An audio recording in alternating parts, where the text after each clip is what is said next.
Ah, hello guys, hi, welcome to stream. Hello. ഞാൻ എൻ്റെ background ഒന്ന് വീഡിയോ ഒന്നിട്ടിട്ട് വൺ സെക്കൻഡ്. എനിവേസ് ഇന്നത്തെ title പ്രത്യേകിച്ചൊന്നും ഇല്ല. Basically one second. സോ ഇന്നത്തെ ടൈറ്റിൽ വേറെ ഒന്നുമല്ല.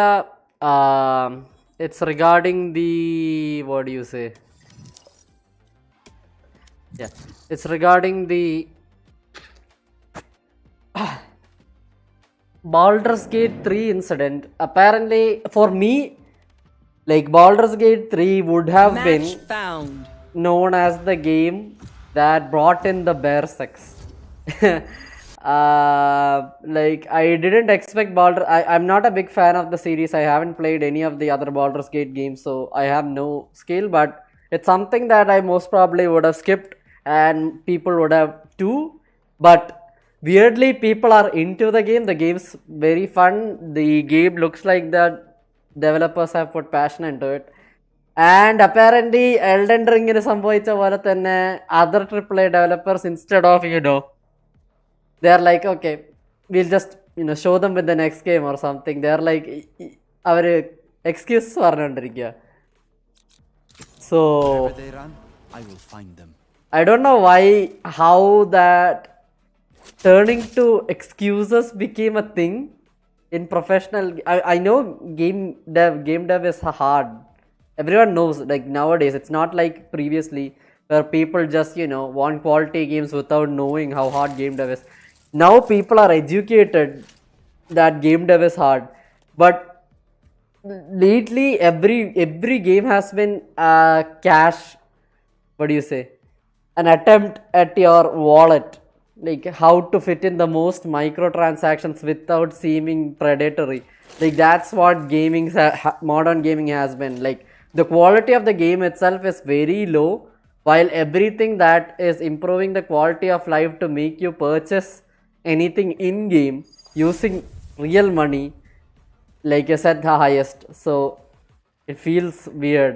Like modern gaming could be one of the worst times, but there are exceptions. Like as I said, Elden Ring and now Baldur's Gate 3. I don't know the game, so I can't really vouch for what the game is about, but people say it is good. So there you have it. Anyways, അതൊക്കെ തന്നെ. അതൊക്കെ വെച്ചിട്ട് ഇപ്പം apparently people are trying to, like, they're trying to make excuses. Like Baldur's Gate 3, they have a big development company, they have great cycles and shit. Like why you're not, none of the other AAA companies are small. They have their fair share of problems. I'm not going to deny that, but it just feels like making excuses. Like let's just say ഓവർവാച്ചിൻ്റെ case ആണെങ്കിലും ഓവർവാച്ചിൽ literally ആൾക്കാർക്ക് ഗെയിമിൻ്റെ അകത്ത് കയറാൻ പറ്റുന്നില്ല, but the fucking micro transaction store was working day one, like complete bug free. Like that's the only thing that people actually tested weirdly. I don't know, like why people being so obsessed with, like, what happened to long-term goals? Every company now is like even Destiny in the case. Destiny recently had some issues, let's just say, regarding some of the updates where they say something that having resources for to make even armor sets are also very tight, but then they have like paywalled armor coming out, no problem. But you have broken rules before. But anyways, please, we're moving into, what day is it? 14, 15, 15, 16. anyways, let's see. Because it was like, okay, we'll do the last 3 days. Wait, 15, 16, 17, 18. Ooh, we're coming close to the end. Oh, interesting. ബാക്ക്ഗ്രൗണ്ടിൽ jacks പഡൈസിയുടെ voice കാണും. Please don't ignore. കാരണം please do ignore, sorry. കാരണം ഞാൻ ഇന്നലെ ഇങ്ങനെ videos ഇരുന്ന് കണ്ടപ്പോഴേക്കും not on night എന്ന് പറഞ്ഞൊരു ഗെയിമിനെ പറ്റി കണ്ടു. Not Tonight was very similar to another game, Papers Please. അപ്പോൾ അതുകൊണ്ട് ഇന്ന് രാവിലെ ഞാനിരുന്ന പേപ്പേഴ്സ് പ്ലീസിൻ്റെ ഇതിരുന്ന് കണ്ടുകൊണ്ടിരിക്കുകയായിരുന്നു, ജാക്സ് പഡൈസിയുടെ play through.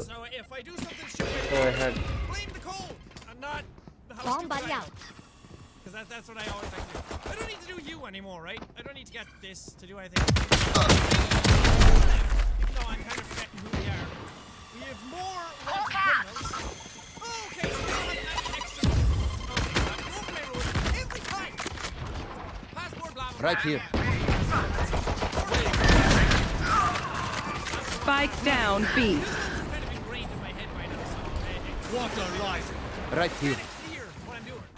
Okay, let's get into this. I'm nervous Reloading. because my family aren't doing that well, and I don't know what to do with it. And we're getting towards the end, and I'm Scanning ahead.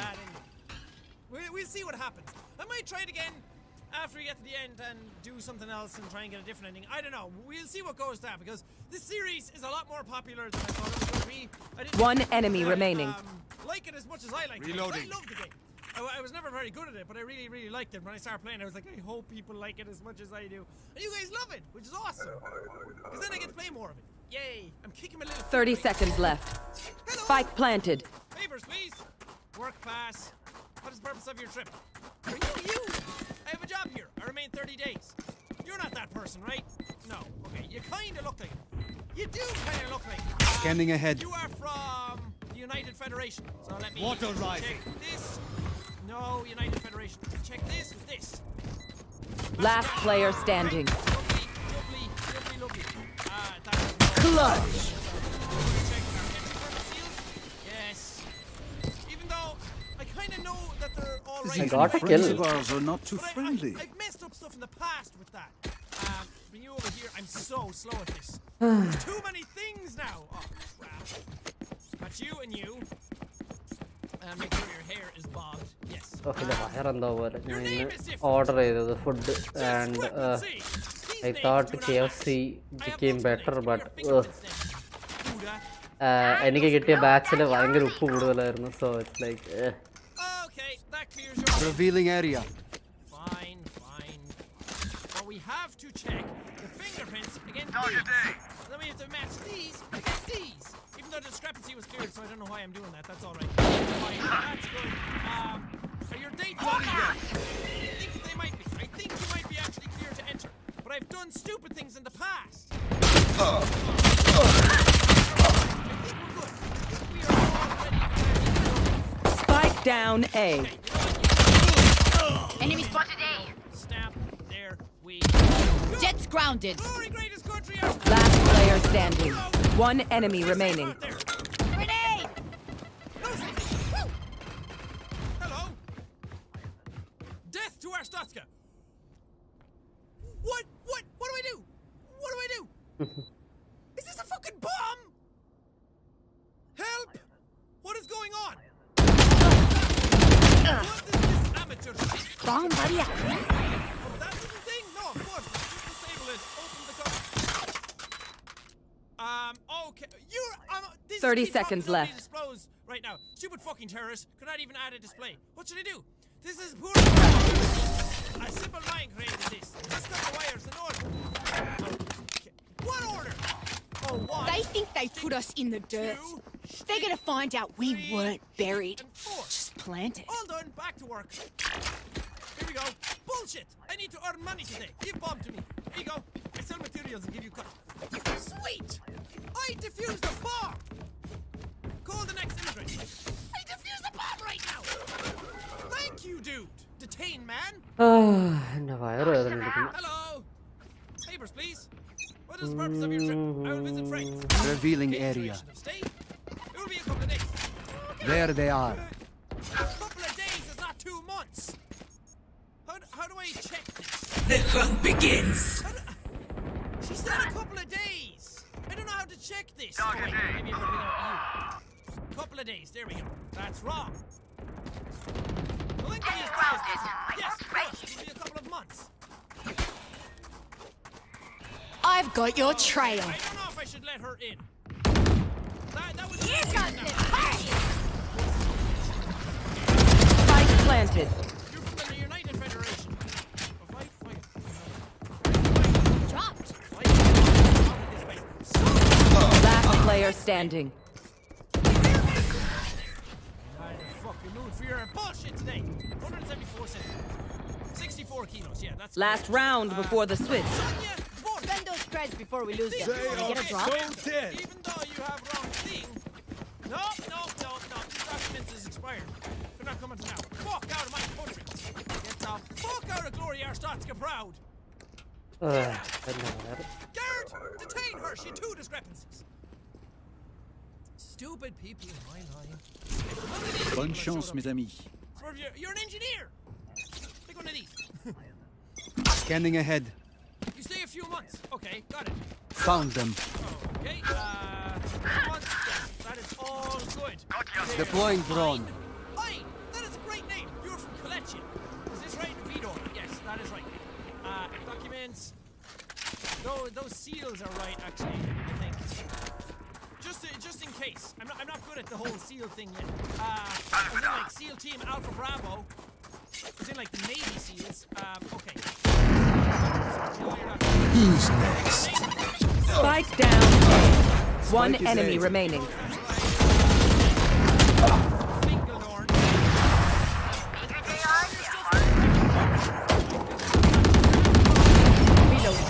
Data, bro. Switching sides. Let's go, T. I'm not finished. Stop Okay. bleeding. There you go, Glory. Arstotzka. Proud. Bye. There might be a citation in that. No citation. Yeah, I checked correctly. Hello. What is the purpose of your trip? I am diplomatic envoy. Okay, let me just check that. I don't fucking know. No correlation. There's nothing else I can check on this. Is this correct? Matching data. Okay. You're a diplomatic envoy. And your name is Telma. Which is the way Irish people would say Thelma. Show them how we Just, fight. just Telma. Where are you from? I don't even fucking know. Antegria. Okay. Scanning ahead. Antegria. You have the right thing. Outer grouse? Yes. That's not the right thing. You have that thing. You think I can let you in? Walls up. Hawk out! Shot that. Wave crashing. Enough! Enemy spotted B. Target B. I can let you in. Wave crashing. I'm not used to getting diplomatic envoys. I don't know what I'm checking. Plant the spike. Okay, you're a diplomatic envoy. Spy You order. planted. Papers, yes. Give me the coded documents. Target B. Right here. One enemy remaining. Only one agent approved. We cannot succeed without your help. When our Arstotzka was born, the order... One bullet per fulfill enemy. save That all should be as enough, today. yes? When tyranny ends, we will disappear again. How do I help? I don't know how to help. Ah, damn it. Look at none of these bros. What is the purpose of your trip? I am transiting elsewhere. Duration of stay, couple of weeks. Yes, 4 days. Come Okay, I'm running out of into the time. unknown. Run out of time, bro. That's matching. Yes. What am I Revealing area. checking? Here we go. Yes. Regional map. Don't run out of time yet. I want to check another person. Grenade! Europol City. Yes. Out of charges. Time to hunt. That seems correct. Okay, go away. They're concussed. I need to kilograms, yes. I think I can let you in, dude. Or is there something I'm missing? I don't know. My ultimate Crap, system let's go to the out. right place. Let's have it twice, just in Found case. one. Glory! Yes, one more person. Last player standing. One enemy remaining. Oh, okay. I got one more. Hawk out! Blinded. Oh, okay. Transit to our South gonna stay 2 days. Cool. Take my time now with you. Discrepancy detected. Your name is Match different. point. They think they're the best until we prove What's them your wrong. real name, bro? I have 2 different names. Fingerprint that shit. No known alias. It says no known alias, bro. There's still a discrepancy. I do not know what to say. Let me just check. Deep breath. Data. August 26th.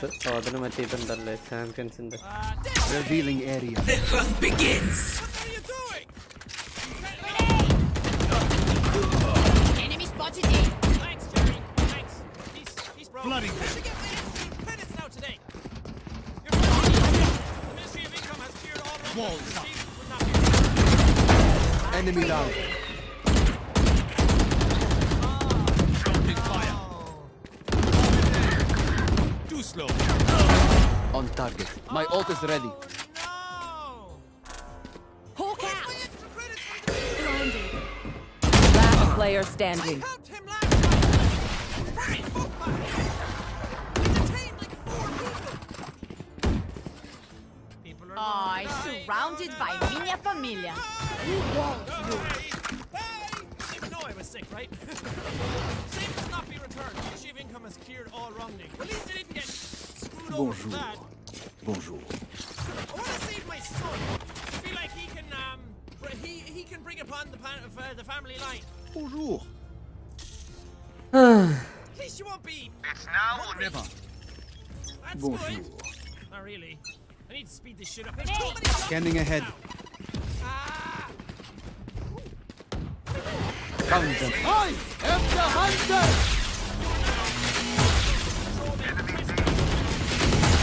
Multiple targets. Mid. Reloading. When somebody gets through an alarm, Who's next? I can use a key on something and blow shit up.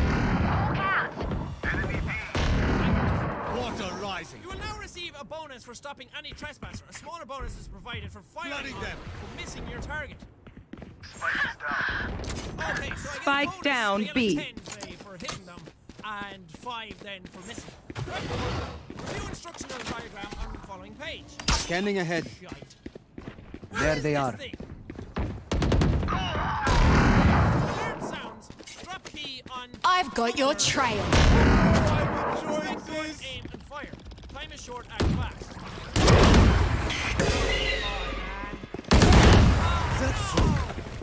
Oh, there's only one of them today. Shit. There's so many documents. 30 seconds left. I'm getting slow. Last player standing. One enemy remaining.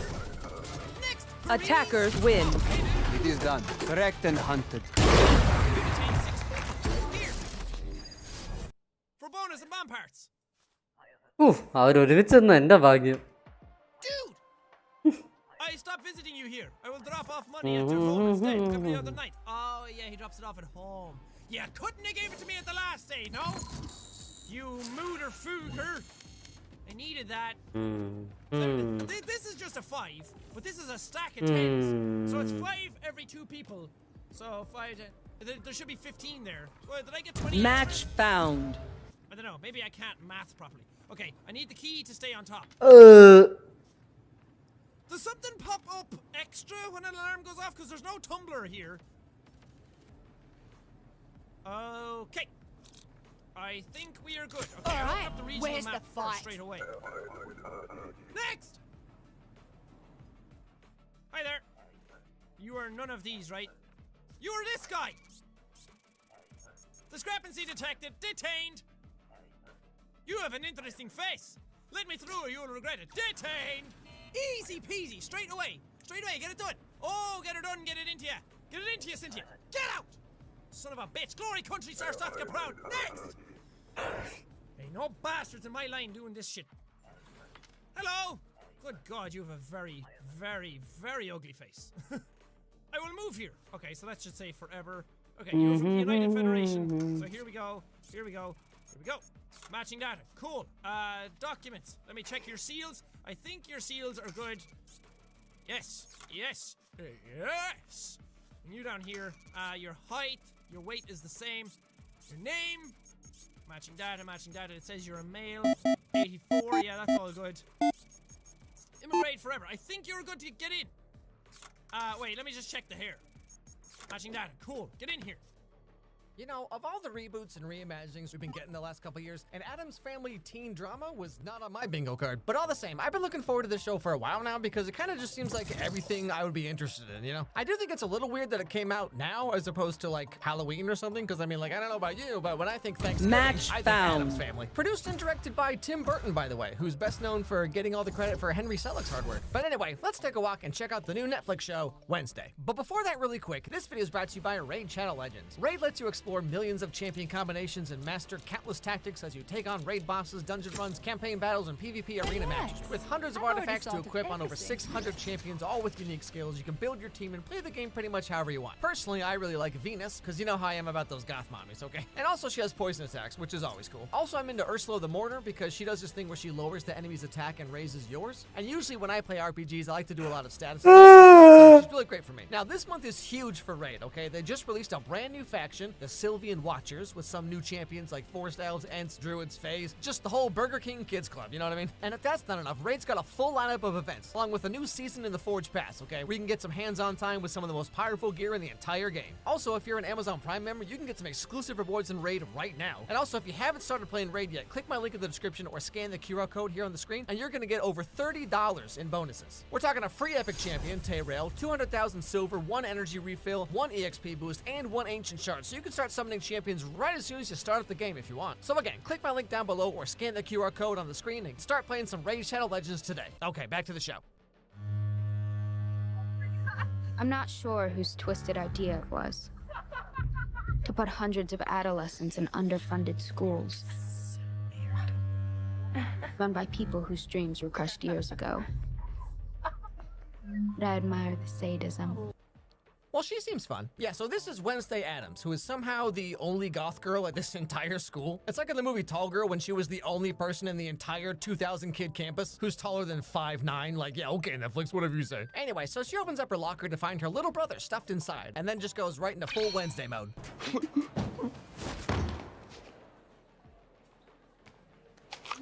I want names. Don't know who they were.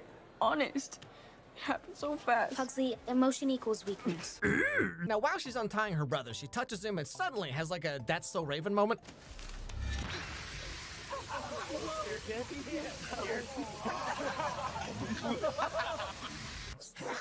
Okay, so is Netflix just trying to make their own That's So Raven reboot right now? I'm on to you, Netflix, okay? You're not slick, I swear. If this little brother has a spin-off where he goes to the White House, I'm calling the cops. Anyway, so in seeing this vision, she realizes that her brother was bullied by the entire swim team, apparently. So she heads on down to the swimming pool to give him like a stern talking to, I assume.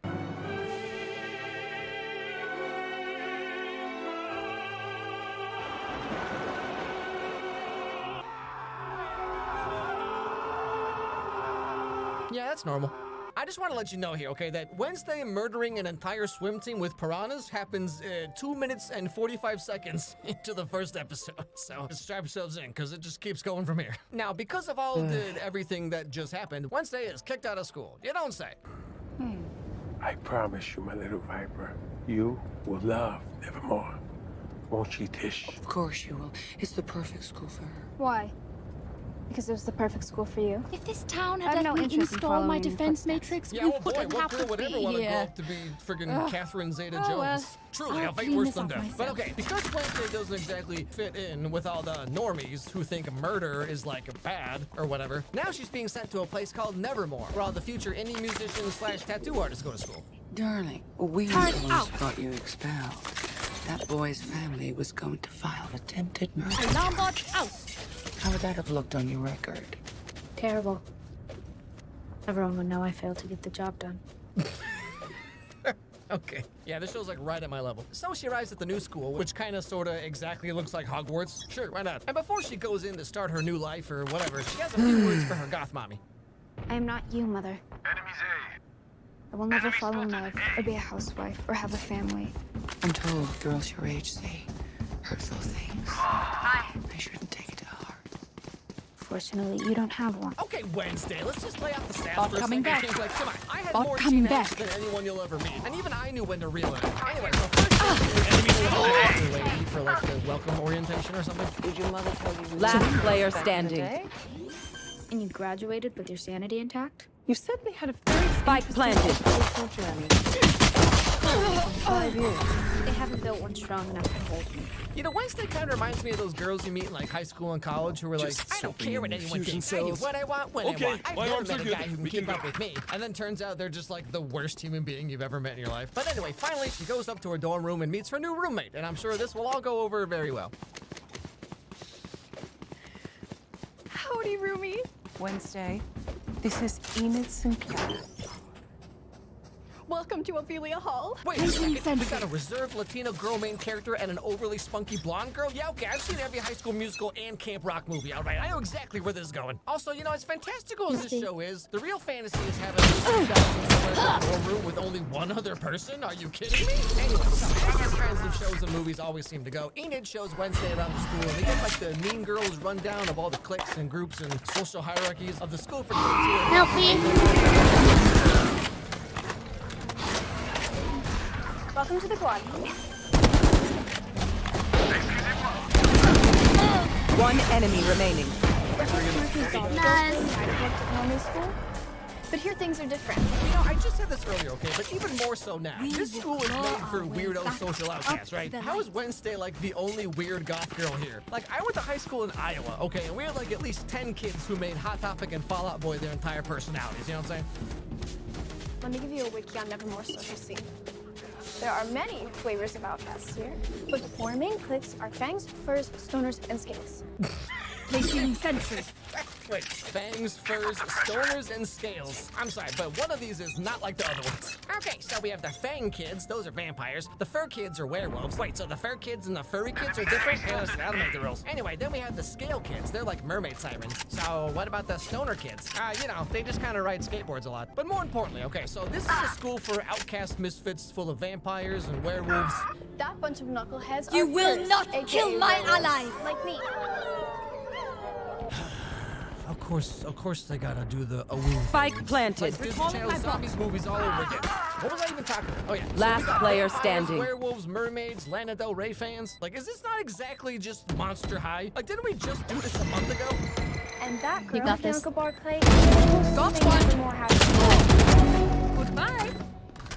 although her crown's been slipping away. Beta resident portrait artist Xavier Thorpe, but they broke up at the beginning of the semester. Well, yeah, because the dude's got a man butt. Like, Last come on, round what's in the so half. The next day, Wednesday has fencing class where she sees this guy who's kind of get like picked on or whatever, and then she's like, interesting, and ends up running into him later that day. You're Wednesday, right?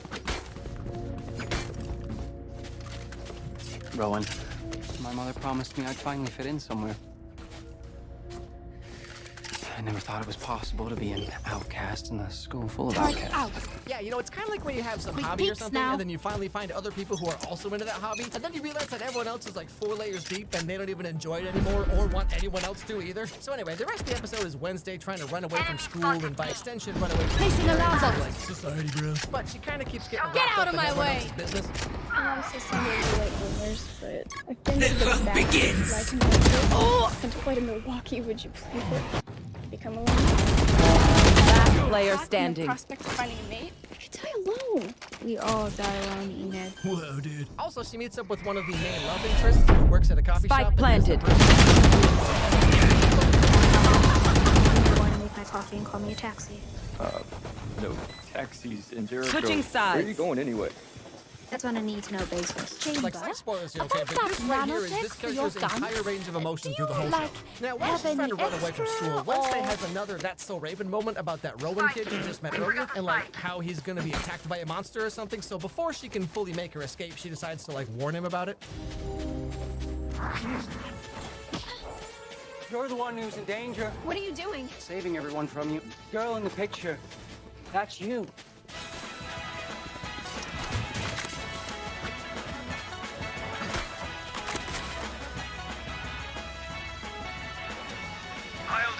My mother drew that picture 25 years ago when she was a student at Nevermore. My mother said it was my destiny to stop this girl if she ever came to Nevermore because she will destroy the school and everyone in it. Well, shoot, your mom makes me sound really cool. And then right after this, we get the greatest scene of all time. Enemy down. Placing alarm bot. Turret out.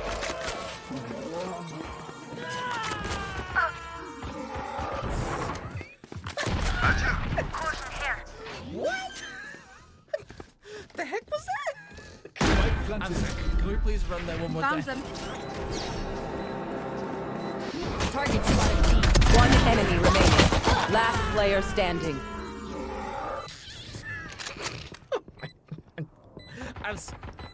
I'm sorry. I mean no disrespect, but like, I'm sure somebody worked very hard on this, but happened? What is this? This is that dude from the honeycomb commercials. And so now we're... I'm sorry. I need a moment. And so Wednesday decides not to run away after all because there's clearly something more afoot here. Like she finds out her dad might be wanted for murder. Come on, Miss Adams, time to go. Wait a minute, hang on.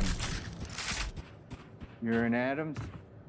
Don't tell me Gomez Adams is your father. Match The man point. belongs behind bars for murder. And she herself is allegedly gonna like destroy the world or something? What's going on? Now I'm not gonna spoil the whole thing, okay? But basically the show is like Serena mixed with CW's Nancy Drew and maybe some Riverdale mixed in there. I mean, like on its own, it's pretty much just like a CW teen drama. But Jenna Ortega as Wednesday Addams, I mean, she just carries this entire show. I trust Enid has given you the old nevermore welcome. She's been smothering me with hospitality. I hope to return the favor. In her sleep. Almost everything else about this show is kind of just like whatever. I mean, the mystery is interesting enough, I guess. But I absolutely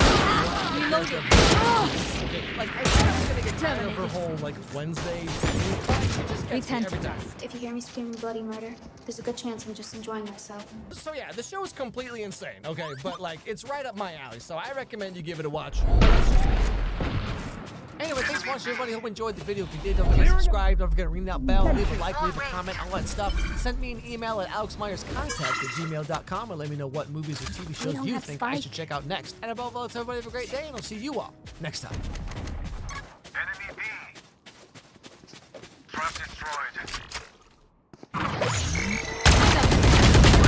I see a trailer for a movie and Spike think, down, well, attacker this looks spawn. interesting. But then sometimes you get something like the new Netflix movie Tall Girl, and I'm just like, okay, now this is for me. I get a lot of tweets and comments from you guys about what movies you want me to check out or like whatever, and I don't think I've ever had as many requests as I got for Tall Girl. Like everybody really wants me to watch this movie. So I figured it was One time to enemy check it out remaining. and see what's going on. Now, right 30 from the very seconds left. first scene, we get to know basically what the entire movie is going to be about. Blinding! Got the spike! For like 2 minutes, but... Concussing! Was that so fast? How embarrassing. You know what? Neutralize the enemy gecko and you neutralize So his this is our main creatures. character, Jody, and she's a member of truly the most oppressed demographic today, tall, attractive blonde girls. And I tell you, having such a rough life, like I don't even know how she gets out of bed every day. I'm just trying to get through the day with as few people as possible asking me. Well, how's the weather up there? That's me, 16 years old, 6'1". Wait, hold on a second. 6'1"? That's it? I mean, like, I went to high school in a relatively small town in Iowa, and there's like 5 girls I can think of that were at least that tall. I mean, that's like the short girl on any given college volleyball team. Okay, let's just take it easy. That's me, 16 years old, 6'1.5". Oh, 6'1.5". Well, I'm sorry. Excuse me. I take back everything I did. This one Now, begins. to meet is Jody's sister, Harley, who's not tall or anything, but I'm sure she's got some pretty heavy issues. Enemy spotted. Last player standing. Winning beauty pageants. Defenders win. She was spared the tall gene, but at least there is some balance in the universe. She got Grandpa Larry's allergies.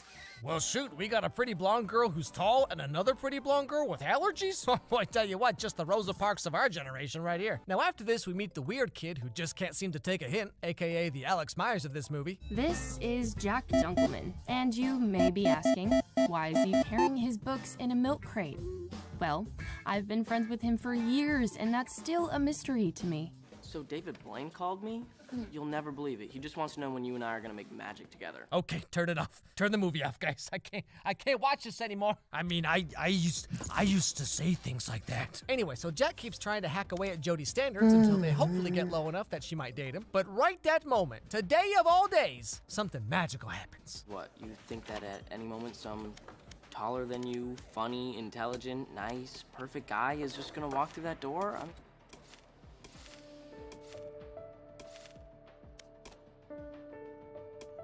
Match found.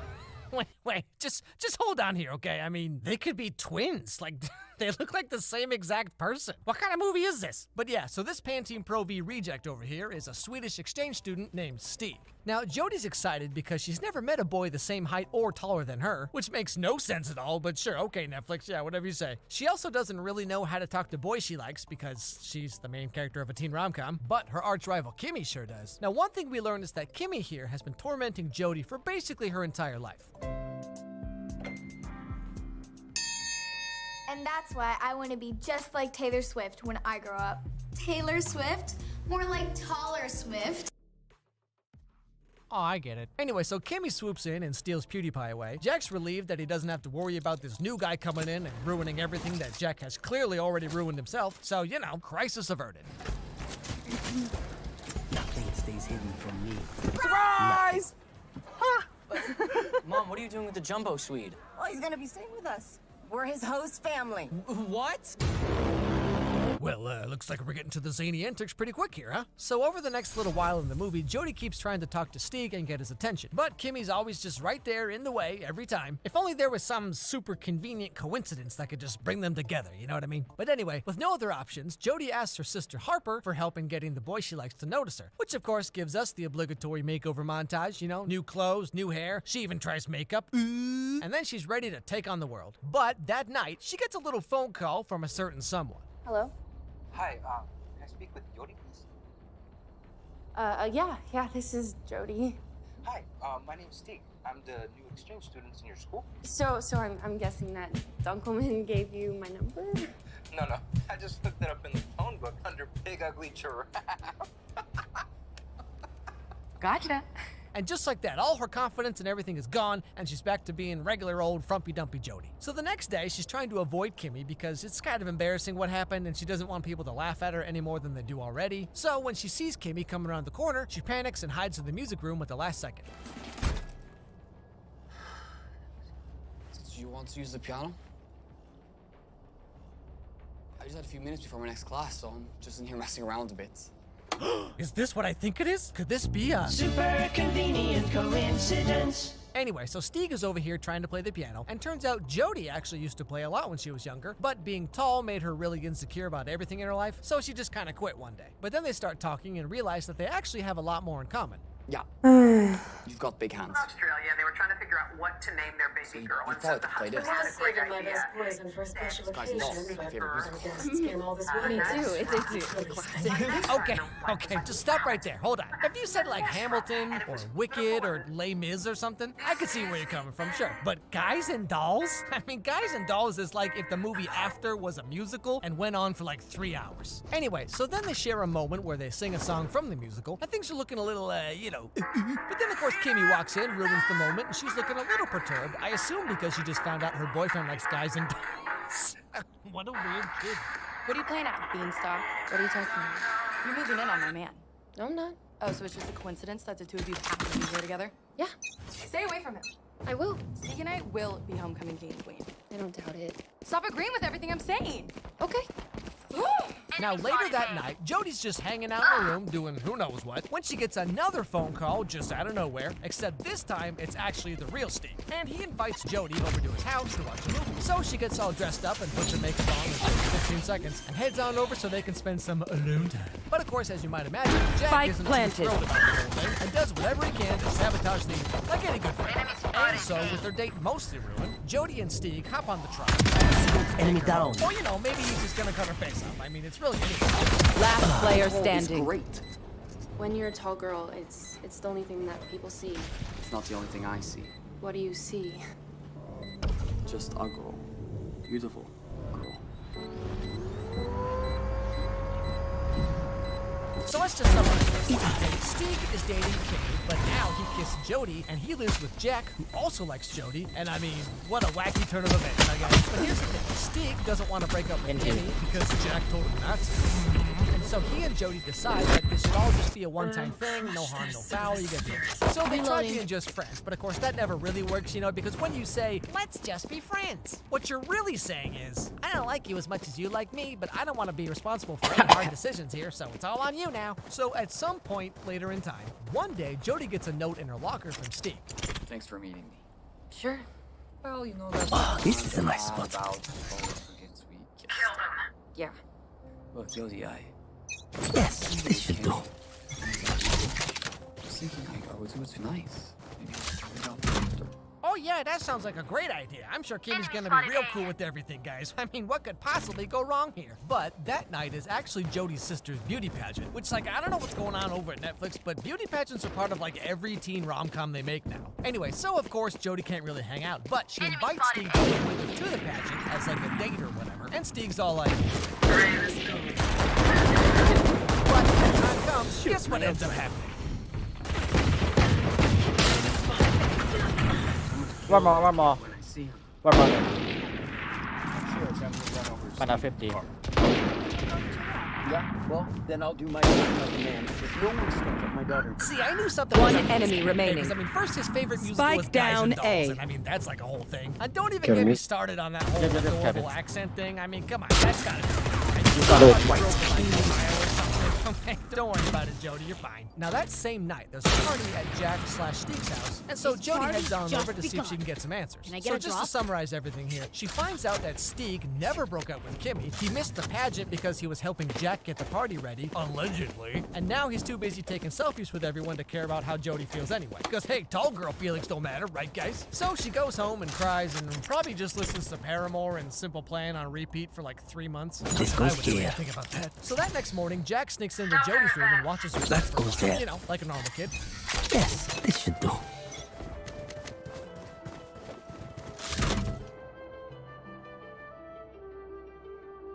But you know, how lucky is it that Jody sleeps all perfect like that? Because if someone came into my room and watched me sleep, you know, I mean, it'd just be like... Heavy. Caught one. Camera taken out. Cage trigger. Spike planted. Reloading. The love begins. We're 2 years in the future. You are at some nice house in the West. Need some taller than you. Okay, I just went and ruined everything. I mean, trust me, the only word girls hate more than moist is nice guy, alright? So after this, Jody spends the whole Last day player reading a standing. book, like a mood. But then, out of nowhere, she gets a text from her friends. We find out what really happened at the party last night and why Jack has a black eye. What were you and Jody talking about in the kitchen earlier? Last round before the switch. Use everything you have. We lose it anyway. So anyways, just to get her off my back, I said, yeah, I'll meet up with you tonight. We can talk more about it. But I totally stood her up. Dollars, what's your... He survived, bro. Hey! What's going on? Okay, now, I know this isn't really that big of a deal This or goes anything, here. but this video is supposed to be Kimmy's friend filming on her phone, right? So, like, how exactly are we cutting to different angles here? I mean, like, what, she's just, like, teleporting around the room or something? You're telling me Kimmy's friend's got superpowers and we're supposed to care about Jody because she's tall? You guys are making the wrong movie. When I met you, you were genuinely a super nice guy, man, but you've turned into such a jerk. Jody has so much to offer. She's the best person that I know. She is so much cooler than all you guys think. Yeah, well, she's also taller than all of us. My territory! My But yeah, rules! so turns out Steve really wasn't piece of garbage, and maybe Jack's not so bad after all. Now that Spike down A. is the homecoming dance. And because of what Jack did on the video, Jody's inspired to wear the heels he got for her and the outfit she picked out in that whole big montage way back at the beginning, and goes to the dance to make a big speech for some reason. Hi, I'm Jody. You may know me as Amazon or Godzilla or Jody the Green Giant. You know, I get it. Spike I'm down, tall, attacker really, spawn. really tall, and it's the thing that's haunted me my entire life. It's defined me. Give me a corpse. Where is everyone? One enemy remaining. I mean, she's making this big dramatic speech about how Careful she now. learned to accept herself or whatever. Which, don't get me wrong, that's a good message. But, like, she's just kind 30 of a little seconds bit left. tall. And she's over here acting like she couldn't just drop kick every kid in this room. Anyway, so Jody's speech solves world I am that, you know, maybe being tall is a bad thing after. So after this, Jody leaves the dance Switching and goes over sides. to Jack's house because turns out the guy she was really looking for was right there in front of her the whole time. I mean, can you believe it? I'm just making some mental revisions to my perfect boyfriend checklist. But you know, the only major sticking point is the milk. Oh, this is a nice spot. Come, we can eat it, and I wanted to be ready. Ready for what? Oh, they had the milk crate for like 10 years, just in case they ever... So then Jody and Jack get together in the end, and Jody learns to accept the fact that she's really just kind of... Let's go there. Seriously, almost her entire personality Let's in this blind movie their is tall. scouts. Like, that's it. She's tall, and she likes guys and dolls, which is the real issue here, by the way, that no one's addressing. But jokes aside, that's kind of the biggest problem I have with this movie. Like, in this movie, Jody is the only tall girl or, like, tall person in the whole school. Or, like, Sierra Burgess last year, remember that masterpiece? She was, like, the only chubby girl in the entire school. Like, how am I supposed to take any of this seriously? To be fair, tall girl's not, like, a mess or anything. I mean, it's reloading, I guess. But all the same, it's just, you know, like, why? So if you've been watching for a while, you know that I was a theater. I was a show choir. Last player standing. Musicals. I was a junior high school musical. Like I did the gambit. I was one of those theater nerds, right? And so when I was watching this movie and I found out that a large chunk of the movie is dedicated to guys and dolls, I was just like, what? For the history of Broadway, yeah, Guys and Dolls is important. It is a classic. But I mean, like, I've done and seen Guys and Dolls so many times. Like, I mean, if I never see Guys and Dolls ever again for the rest of my life, would I cry? I mean, probably not any more than usual, but you know, whatever. I mean, if you're like a 16, 17-year-old theater nerd, you know, and your favorite musical is Guys and Dolls, like, you gotta get out and see something. There's so many better musicals out there. South Park movies are better musicals. This goes here. Yeah, I'll say that right now. But going back to the movie, I mean, like, you know, yes, a girl being 6'1" is tall. Like, that is tall, no question.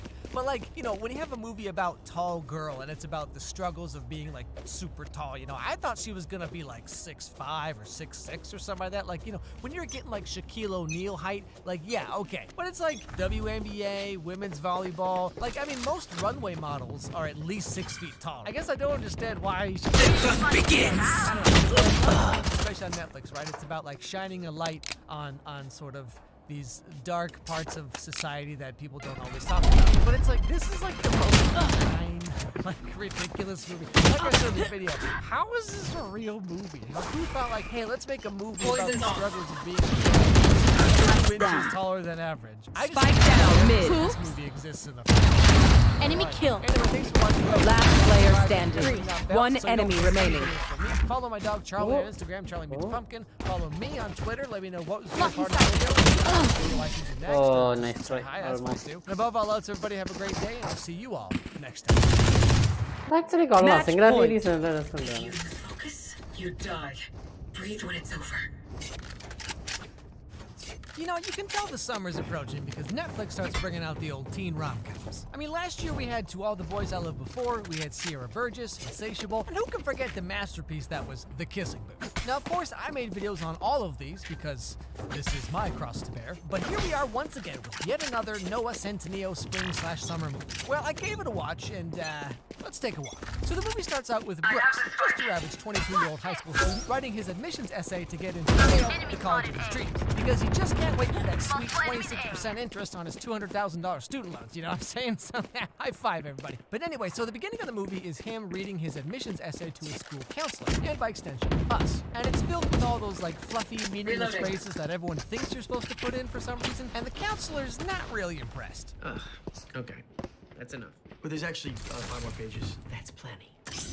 Okay, Enemy spotted. All the words are there. What is that? You hit. I bare my soul on these pages. Deleted. Bare your soul. That's what I hate about you. Say more about that. You want to change the world. What about it? Hey, you know what? I don't appreciate all this honesty and constructive advice. Last player Can't you standing. just be like every other high school counselor? So, what do you think I should do, Mr. J? One enemy remaining. I don't know. What do you think I got where I am today by knowing stuff? You don't even need to write this stupid essay. Just Photoshop some pictures yourself with like watercolor or something. I mean, it works for everybody else. You only thought that was close. Real deep inside. Toxin screen down. I find them. I kill them. So this great Simple as that. existential question here is what sets the movie in motion, where Brooks realizes that he doesn't really know who he is as a person, because, you know, he's just a high school teenager. That being said, he does know one thing. He wants to this go is to a nice Yale spot. no matter what. You met with the counselor today, right? How'd that go? Good. She told me that Yale's competitive. Did you know that? We agreed on UConn. I don't get it. It's a great school. That UConn is like the girl down the street who eats food in bed and smells like it. Well, that sure is oddly specific. I mean, let's be honest here. Probably at least 80% of girls watching this movie are sitting in bed, pizza in one hand, nachos in the other, just like, well, Brooks is a dumb name anyway, so who asked you? She's smart. Yikes. Stylish, but not flashy. You get accepted by her. That means you're somebody special. But anyway, so later, Brooks goes to his Enemy spotted. One enemy remaining. I'm not dating my cousin. I'm escorting her to a semi-formal like Greenwich prep. That's it. Plus, my uncle's paying me too. So, I mean, dude, it's Sudden the worst death. timing ever too. Like Madison's parents are gonna be gone for the night, and we'd have the entire house to And I ourselves. will kill to defend Is it. your cousin hot? I'll take your cousin. What? Yeah. What? Yeah. What? Yeah, what? But you know, could we just back up for a second and appreciate how this guy's friend is just like in his own little world the entire scene? Dating your cousin is weird. Dude, I'm not dating my cousin. I love mayonnaise. I mean, dude, it's like the worst timing ever too. Olives look like belly buttons. For the night, and we'd have the entire house to ourselves. Is your cousin hot? So Brooks offers to take this guy's cousin to the dance as long as he gets paid for it. That's You know, he's bullshit. only in it for the money, okay, guys? It's not like he's actually gonna, I don't know, develop feelings for the girl along the way and then deny those feelings until it's almost too late and then win her back with some grand gesture or anything. I mean, it's definitely not gonna be one of these movies. So sometime after this, we cut to Brooks going to said girl's house, and here we finally meet Celia. And we learn pretty quick that she's not like because she wears boots and leather jackets. That's how you know she's cool. Out of my way. Like, this is hard.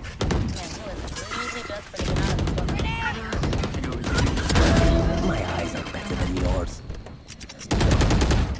That's cute. But I can open my own doors. Understandably, given the whole situation, Celia isn't real enthused about having her parents pay some guy who's basically a random stranger to hang out. I mean, let me tell you, that's how you know you're special. Well, let's define terms here. I'm not your responsibility because Eisenhower is in an office. And secondly, you're getting... Last player standing. Off your feet! But you know what's worse is offering to pay someone and they still won't even hang out with you. So, not that I would know. Anyway, so they make their way over to the dance, and Celia starts channeling her dead grandmother. And things go about as well as any high school dance. So, Defenders you know, you win. have some kids dancing. So about a month ago, actually exactly a month ago, I made a video on Camp Rock. If you haven't seen it, of course I recommend you do. But basically my thoughts on Camp Rock can be summed up like, huh? But anyway, about 2 years after the first movie, in 2010, we got Camp Rock 2. And after doing my video on Camp Rock, everyone kept telling me how much better the second one is. So, you know, I figured it was time to take a look and see what kind of wacky adventures Mitchie was gonna get into this time. So Camp ഒരു Rock 2 winning കൂടെ starts out എനിക്ക് 1 തുറക്കാം. year after the first one. Right off the bat, we meet our good old pal Mitchie, who looks very different than she did in the first movie. Like, I mean, did somebody get replaced with a robot or something? Anyway, once again, she and her mom are on their way to Camp Rock. And as moms always do, you know, she just feels the need to give some advice about boys and stuff.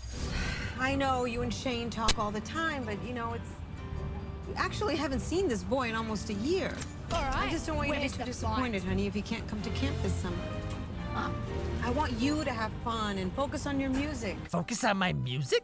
But Mom, Shane's got cool hair. How am I supposed to think about music when all I want to do is just put my face in it and go But anyway, Mitchie finally makes it to camp, and we get to meet all our old friends. You know, we got Caitlin and Tess and the other girls that I don't remember their names. So after this little reunion, we get our first little taste of how different this movie is from the first one. You see, in this movie, the songs are actually like musical type songs. You know, instead of just like a random song for no reason, they're actually kind of sort of about what's going on in the movie. What a novel idea. Anyway, so we get this little song about, like, I don't know, following your dreams or whatever. But after this, Shane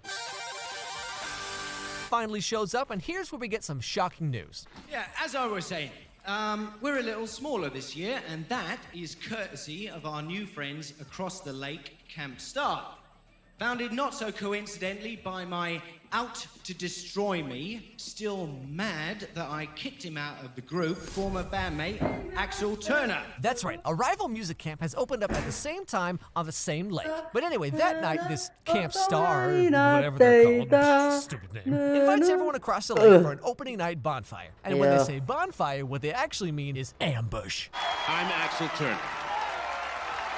And I'd like to welcome all you rockers to Camp Star! You don't want to hear a speech from me.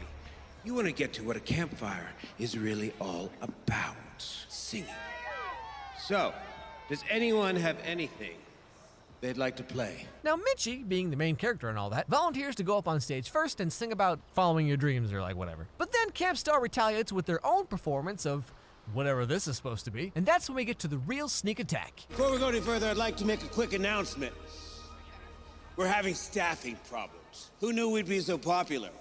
All right, now we're under attack. So I'd just like to put it out there. If there are any Camp Rock counselors or staff who'd like to make the switch, I'd be more than willing to double your salary. Oh boy, doubling a camp counselor's whole salary? I mean, what are you gonna give him 2 bags of Funyuns every week now? But on top of that, here's the real kicker. He also offers the Camp Rock kids free admission to Camp Star. And that's when all the backstabbing begins. Not one Camp Rocker, not in a million years, would ever even think about coming over to this narcissistic, overproduced ego factory. Guess what? My mom said yes. I get to make the switch.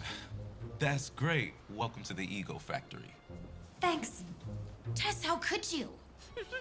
I thought we were friends, Tess.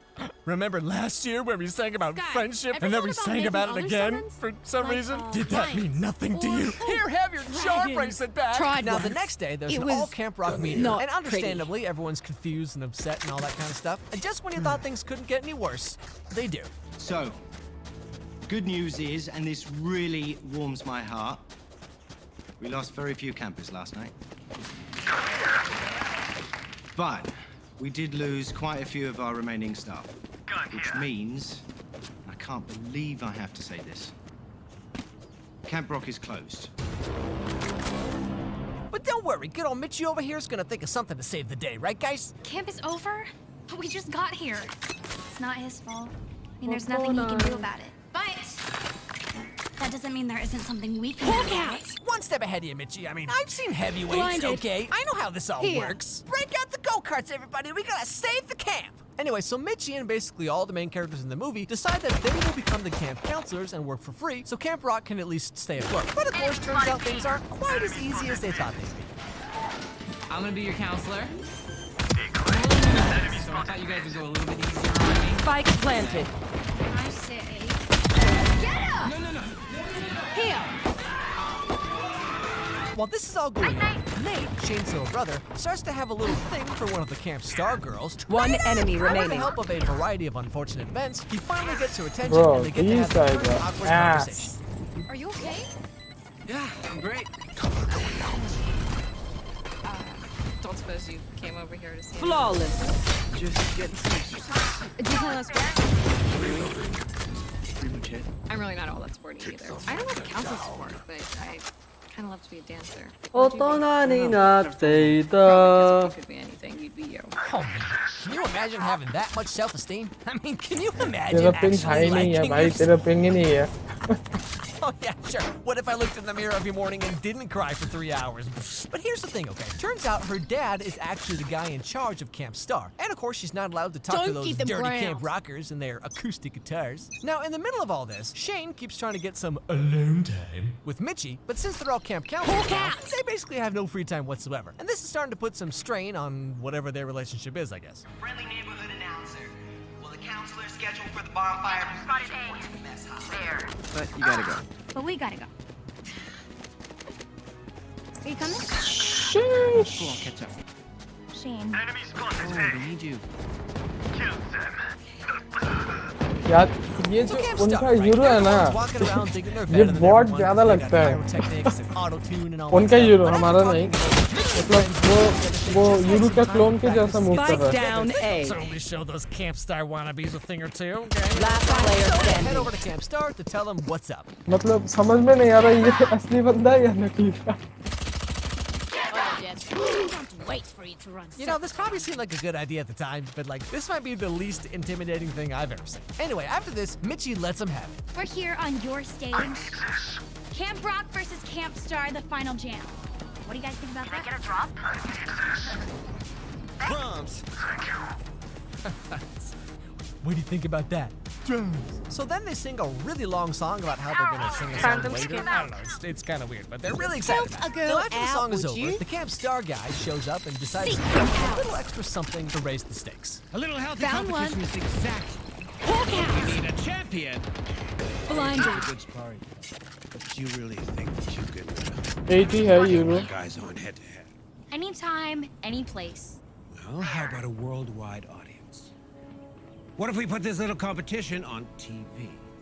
So now, of course, all that confidence Mitchie had, you know, all ये the भी नहीं है, stuff, backflip it's तो किसी का क्या चला starting to गया? waver a little. You know, she's getting kind of nervous about the whole thing. But then, oh so conveniently, turns out she has a little देख रहा secret weapon. है, एकदम बॉट की जैसी मूवमेंट है उसकी. Just waiting for a chance to shine. I wrote this song a long time ago and I kind of forgot about it, but I think it could work. Oh, this is perfect. The stadium could be pretty cool. Yeah, it looks like there's some great spots for dancing. And it's got a great groove. It's got a great groove? How could you possibly know Fun this? So now Mitchie spends like all day, every day working on the song and the show and, you know, trying to get everything ready in time. But Shane, of course, is still being a little grumpy grump because he doesn't have any alone time with Mitchie. Last player standing. Music. Are you here to help? I can't. 30 seconds left. Why? Be You and I are planting. going on a moonlight picnic. Spike planted. Shane, come on. Read the room, buddy. Mitchie is literally trying to save the entire camp. I mean, the camp that you met Mitchie at, the camp that gave you your entire music career in the first place, okay? And all you can think about is, but when are we gonna hold hands? And appropriately, Mitchie's like, are you serious? Do you not understand everything that needs to get done? How can I not? What were you thinking? I was thinking, wow, wouldn't it be nice to have a little fun? The whole reason I came was because I know, was to get to know Last you better. round Well, guess in what? the This half. is me trying to save something that I care about. So am I. Really, and how's that working out? And Shane's like, you never do what I want to do. And storms off to sing a song, as one does. Now, honestly, most songs in this movie are just kind of like whatever, but the whole point of this song is we're completely different, we don't agree on anything, we see the world totally differently, but I just can't give you up. Which, like, sure, okay, when you're like 16 or 17 or whatever, like, yeah, maybe that's like fair romantic or like whatever. But I mean, you should probably try and grow out of that as soon as you can, all right? Because, I mean, let me tell you, that is not worth it. But after this, Shane gets an even crazier idea in his head. What if, instead of making things harder for Mitchie, he helped her out and made things easier instead? And oh golly gee, look at that, you're all hanging out in Moment, थोड़ा shoot together. करो Wait, उधर isn't से. that something? Now, while this is all going on, Nate is hanging out उधर by से himself. हवा में And shoot guess who कर. just kind of shows up out of nowhere? Hi, Nate. I'm so sorry. Are you My territory, my rules. I have them now. What are you doing here? What do you think? Headshot. You came to see me? My ult's ready. Good guess. Yeah, so, Spike girls, down women, A. ladies, really just whoever's watching. More of this, please. Really, just go shoot your shot, all right? If you're waiting for the guy or whoever to pick up on your signals, I mean, you're gonna end up living in Vermont with like Last player standing. you know, whatever. Let's move on. So they start to talk for a little bit, but then she's Nah, like, ding tell ya. me more about yourself. And guys that you like canoes. And he's like, I actually Switching don't really like sides. canoes. I just wanted to see you. And then she's like, you lied about liking canoes? I don't even know who you are anymore. No joke. She gets mad and storms off for literally no Reloading. reason. Totally confused by this, as anyone would be. Nate goes to talk to his brothers about what the heck just happened. This is this girl. I really like her, but I'm having a hard time telling her how I really feel. You're a rock star, dude. I don't think she cares. She just wants to know all this stupid, random stuff about me. It's not random stuff. She just wants to know you care enough to let her know who you are. Well, I care. I just don't know how to say it. I mean, like I always say, you can never go wrong with a good PowerPoint presentation, all right? And this concludes my 46-page thesis on why Smart Guy was a better sitcom than Boy Meets World. Now, before we move on to a comprehensive list of my favorite Vaporwave songs, are there any questions? Blinded. Well, actually, he just sings a song about how he thinks cheese smells like feet or something. I don't know. This is a weird movie. But okay, so like the last half hour of this movie is basically just song after song. I mean, they're really just padding things out for time here. Like there's this part where Camp Star is practicing a song that they don't even sing in the competition anyway, so why is this even here? Anyway, finally, we arrive at the climax of the movie. Camp Star puts on this show that's all like fancy lights and auto-tune, mumble rap or whatever. And Camp Rock decides to focus on all the fun they had that summer. Because, you know, One the real enemy music was remaining. beside them all along. So then we get to the end, and the whole Plan world करो votes. man. And of course, you know, Camp Rock wins because they sung from the heart, and it's all about the music, and That's done. Quick break. देख रहा है? मतलब same to same bot movement. These things know pain. They can't begin to comprehend it.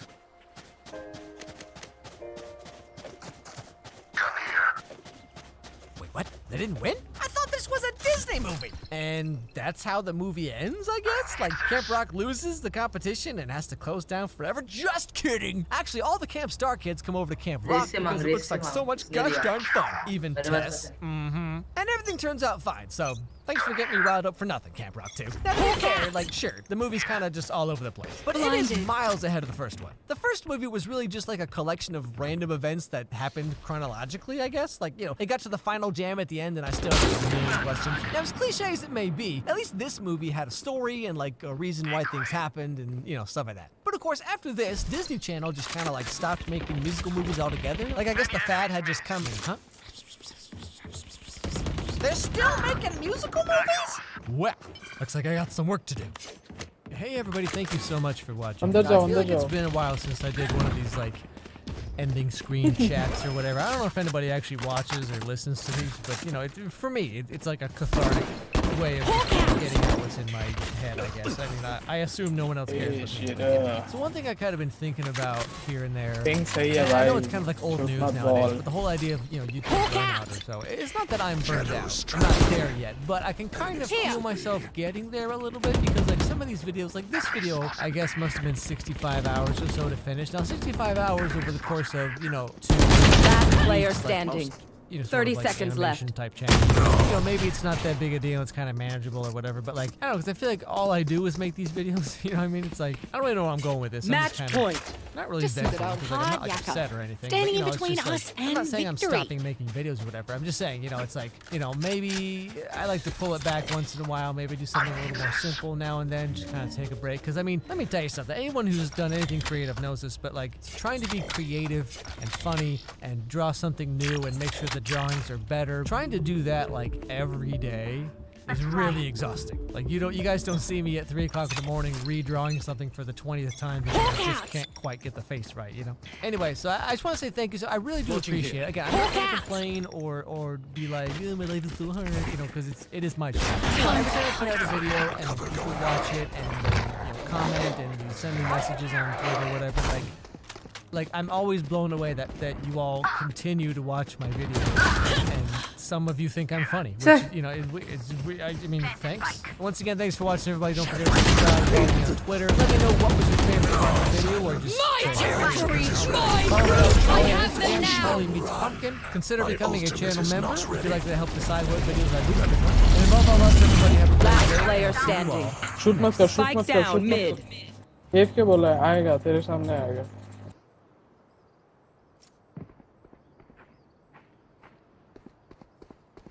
You know, ever since I started doing these videos about like whatever, a lot of people, defenders win, have asked me to do Twilight. Now I've done Vampire Diaries, I did Teen Wolf, I did a whole bunch of shows, but the Twilight series really gave us this like vampire, supernatural, teen romance, you know, cultural movement or whatever, right? I mean, it was a huge deal when it came out, but now that that's pretty much all done away with, I think it's time to take a look back and ask ourselves one very important question. Why did anyone like these movies?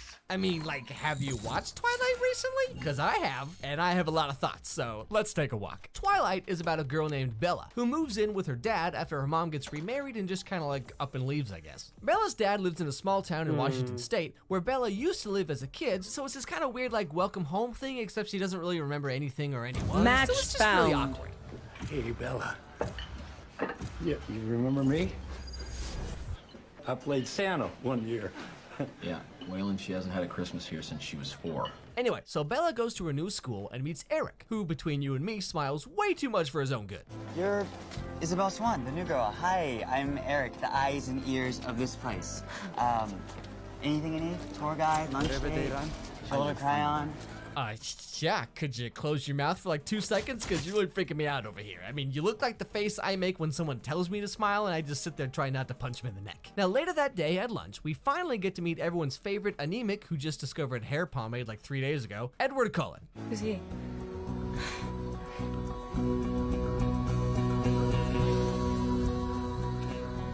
That's Edward Cullen. He's totally gorgeous, obviously. I feel like you and I have different definitions of that word. And of course, as is customary in every teen romance thing involving vampires, or really anyone, I guess, Bella and Edward just stare at each other for a really uncomfortable amount of time.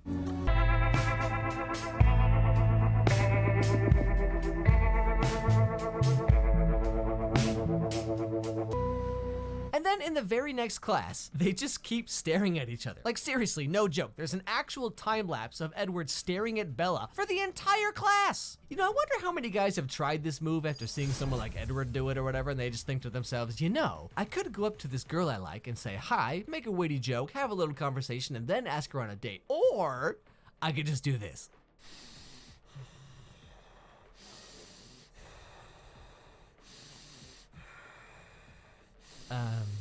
Hi? Do you have a boyfriend? Anyway, so Bella's a little confused about the whole Edward thing and goes to confront him about his weird behavior. But then suddenly he's all just like Mr. Nice Dude, and they proceed to have the weirdest conversation where Bella looks like she has food poisoning or something and she's just about to let it all go, but for some reason she's trying to just soldier on through it, you know? Hello.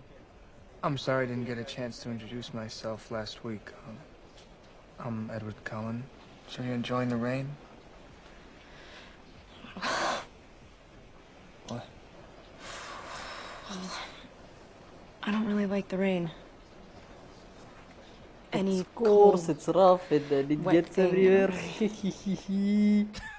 Okay, well, we're just gonna leave that one right there. So after this, school is out, and we meet everyone's favorite superhero, Guy, who almost hits Bella with a van. But gosh darn it, wouldn't you know, Edward just has to be all Boy Scout about it and jump in there and save the day, so now we get 4 more of these movies, so thanks for nothing, buddy. Anyway, Bella goes to the hospital since, you know, she almost got hit by a car, but everything's fine. And wouldn't you know, Edward just shows up again. Very convenient, may I say. So Bella goes to ask him how he did what he did with the whole, like, punching a car thing. You stopped the van. You pushed it away with your hand. Well, nobody's gonna believe you. So. I just need to know the truth. Can't you just thank me and get over it? Thank you. You're not gonna let this go, are you? No. Well, then I hope you enjoy disappointment. Oh yeah? Well, joke's on you, Edward. I dated the captain of the football team at my old school, and let's just say I learned a thing or two about disappointment, alright? That night, Edward watches Bella sleep. Yep. Now, how is this not like a Lifetime movie about a girl and her stalker or something? You know, I mean, if you take out the whole vampire aspect, Another day, all you're left another with is one battle. of those videos they show college be freshmen it. at like orientation. You know what I'm talking I'll about? not So feel later, blood Bella's on my walking hands. alone in the middle of nowhere, and she gets jumped by 6 guys, and just when things are looking bad, guess who shows up?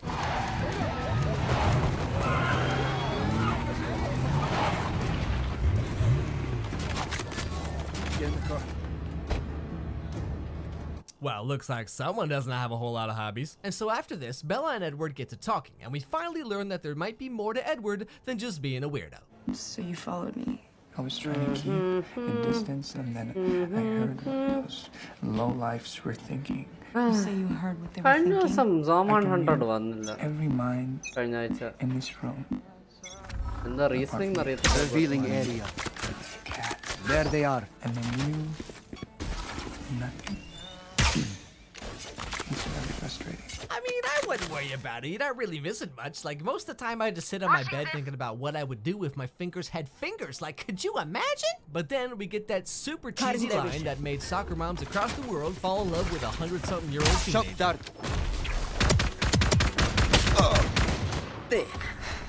Right here. I don't have the strength to stay away from you anymore. Right here.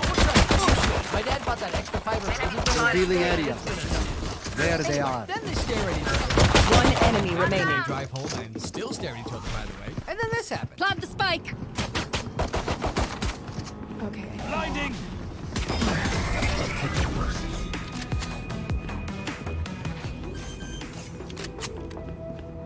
Oh, don't worry about it. It's just like sometimes I sit in my hand until it goes numb, and so then when I'm watching Netflix, I can hold it and pretend I'm watching with someone else. But I mean, come on, everyone does that, right, guys? Guys? Hello? So that night, Bella starts to piece it all together by using a book to look up information on the internet, and I thought Edward was the weirdo. But still, the animal attacks in the news, Edward's white skin, cold hands, shifty eyes, lack of any muscle whatsoever. Wait a minute. I thought he was just some brooding, misunderstood guy who avoids people because they just don't get him like I do. Scanning ahead. But what if he's actually just a weirdo that no Found one likes them. because he's really creepy? Bella then has the genius idea to confront Edward about being a blood-sucking, people-eating vampire, and she does this alone in a dark forest, far away from anything or anyone. Not really sure this is the smartest thing you've ever done, Bella. Actually, I take that back. This probably is the smartest thing you've ever done. 'Cause I mean, come on, Spike down A. You know what you are.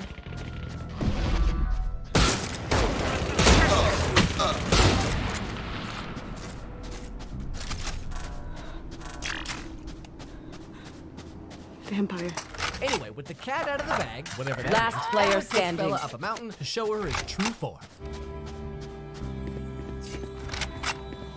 That's what I am. I mean, that's cool and all, but like, I don't really get what the big deal is. Like, my wife has body lotion and does the exact same thing. So like, why? Standing After ahead. he realizes that the whole sparkly scare her off, Edward starts telling her all the reasons why she shouldn't date him. I'm the world's most dangerous. The sage is a coward Everything hiding about behind me walls. Invites Throw you a in. spine already! My voice, my face, even my smell. Now, I gotta say, okay, as someone who's been around the block a few times, let me tell you something. If someone starts to give you a bunch of reasons why you shouldn't date them, you should probably believe them. Oh, trust me, you don't want to date me. I'm selfish, vindictive, super jealous. All 5 of my exes just ran away screaming, so I'm a mess. And of course, if you're like me, you know, having anyone show any interest in you whatsoever is like winning the lottery, you know? So you end up saying something dumb like, that's because I have the spike. understand you like I do. And then you just come like Revealing 6 months area. later and you're sitting there, your house is on fire, knife sticking out of your back, and you're just like, how did I miss all these red flags? Anyway, so Bella wakes up the next morning and gives us this little inner monologue. About 3 things I was absolutely positive. First, I was a vampire. Spike down B. There was a part of him that thirsted for I know exactly where you and are. I was unconditionally and irrevocably in love with him. You've known him for like, what, 4 weeks? You might be moving a little fast here. I mean, like, he says what? He drinks blood and he stole his sister's body glitter, whatever, and then Bella's just like, wow, shoot, sign me up. Anyway, Last so Edward player brings Bella standing. over to his house now that, you know, he and Bella are like going steady.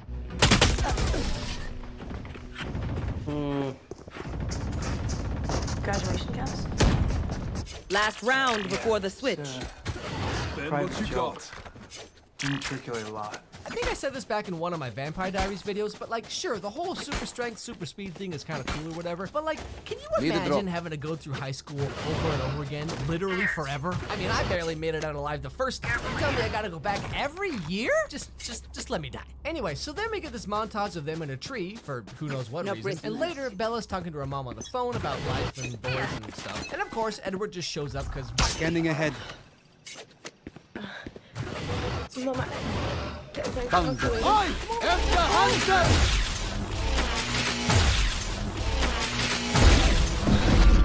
Enemy spotted. Window. A. Do you do that a lot? Yeah. I like watching you sleep.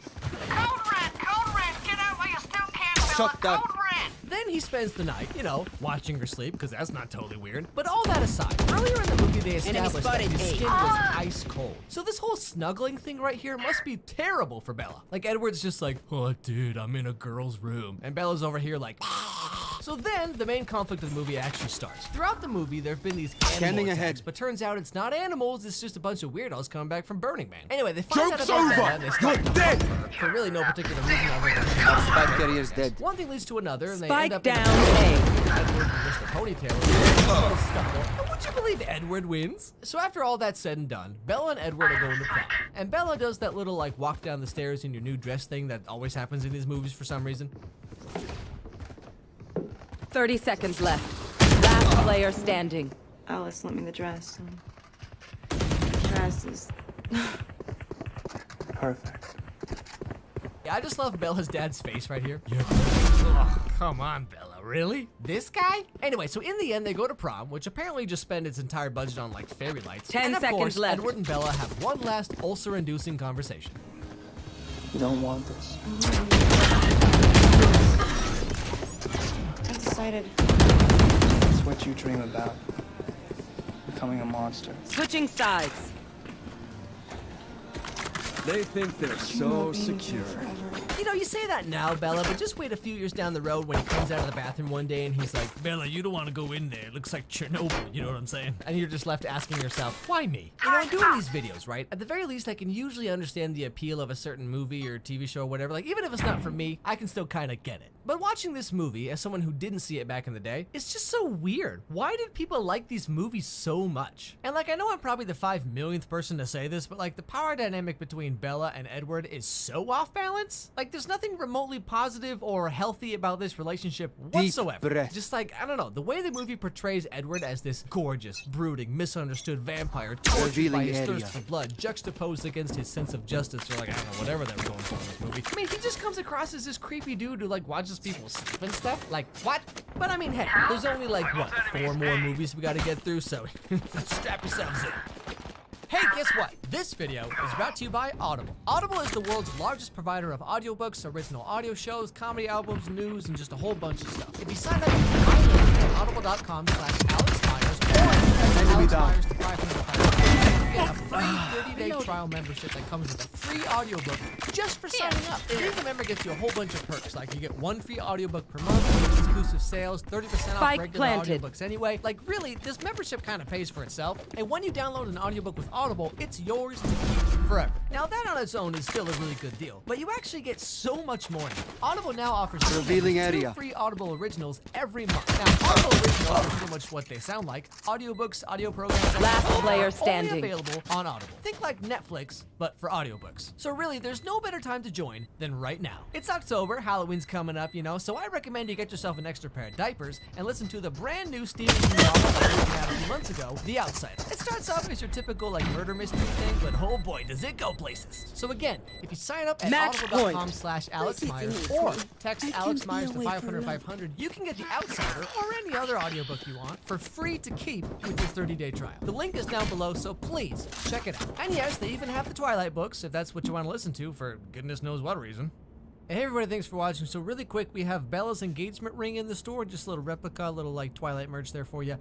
Coupon code Alex gets you free shipping. So, you know, interested, looking for a ring, maybe you like Twilight for some reason. You know, it's there for you. Just check it out if you're interested. Like I said in the video, I get asked to do a lot of movies and TV shows, and I see the same ones creep up all the time. Looking through comments, looking through, you know, Twitter things, and I get the same ones that kind of appear. Like a lot of the shows and movies that I do, I watched or at least was aware of like at the time. You know, like Spike down B. And, you know, Secret Life of a Teenager. And it's me kind of going back to things I saw when I was younger. One enemy remaining. And then being like, why did I like this? Now, Twilight was one that was like, huge at the time, but I just never saw it. I never read it. I never partook of anything about Twilight. I just read all the jokes. Watch them run when and so when people by asked me to do Twilight, I was kind of when putting we it off strike. for a while because it's like, I don't know. I mean, making fun of Twilight is kind of passé. It's been done over and over again. But I figured, like, you know, okay, let's just at least try watching the movie, see how it is, see if I can think of some ideas for a video.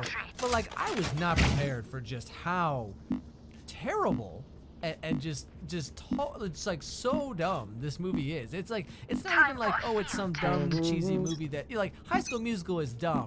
And like a lot of kids liked it, but we all kind of knew even Scanning at the time, ahead. it's like, yeah, this is kind of a dumb movie, but it's cheesy, it's fun, whatever. But like Twilight was like this cultural movement of like, you know, I mean, across the country, across the world, people were filling theaters and just huge, like, get-togethers and all these things.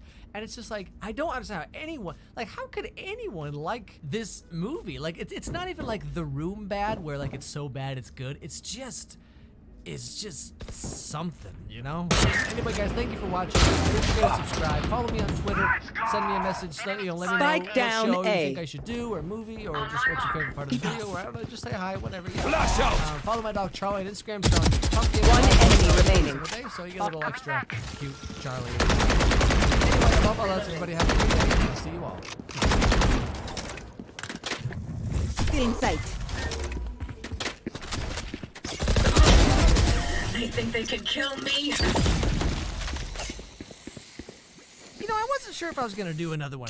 Like, I did the first Twilight movie, I guess, like a month or so ago, and a lot of people seem to like it, but I mean, you know, like, was I really gonna put myself through all that again? What, are you kidding? Of course I am. That's what I'm here for. So if you want to check out my first Twilight video, please do. But to summarize the first movie, Bella's all like, and Edward's like, and then something else happens, I think, maybe. Now, this movie starts out with Bella having a dream where she's an old grandma, but of course, Edward stays the same because, you know, the whole vampire thing.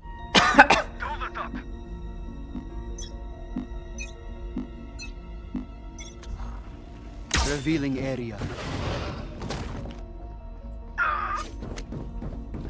Joke's over! You're dead!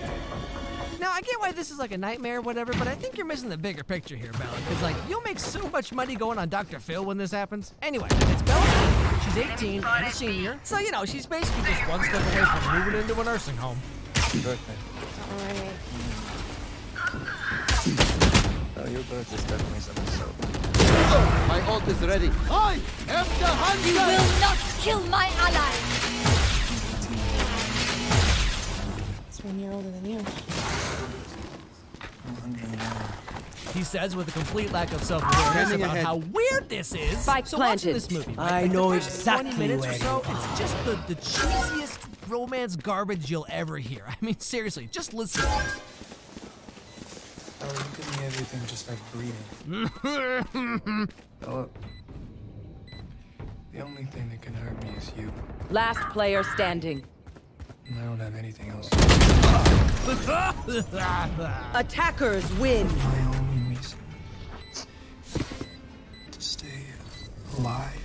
Make it stop. Make it stop. So later at Edward's house, everyone's giving Bella presents for her birthday that she specifically asked them not to give her. So, you know, she's pretending to be all embarrassed or whatever. But deep down, just like the rest of us, you know, she's all like, sweet free stuff. Now, somehow she gets this huge paper cut on her finger from a decorative ribbon. I mean, look at it. Like, how would you even do that? What, is the whole thing just made out of razor blades? Oh, hey, Bella, here's a little something for your birthday. Funny story, you know, I didn't have any paper, so I just wrapped it up in chainsaws. Anyway, so the blood that's gushing out of her paper cut gets the vampires a little excited.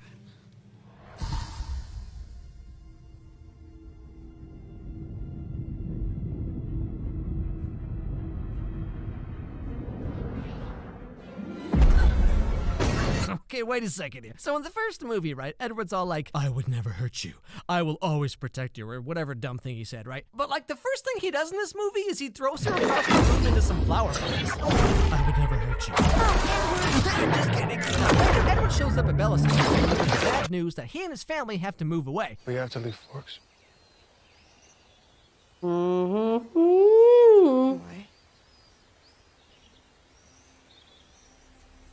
Carlisle's supposed to be 10 years old and he looks.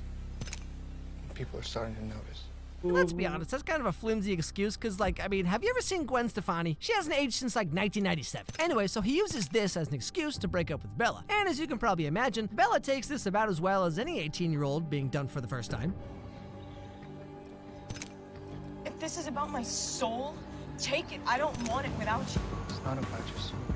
It's not about your soul, Bella. It's just that last night while you were sleeping, I looked on your computer, and why does your homework folder have like 600 pictures of SpongeBob in lingerie? So after the breakup, Bella spends the next several months with this face.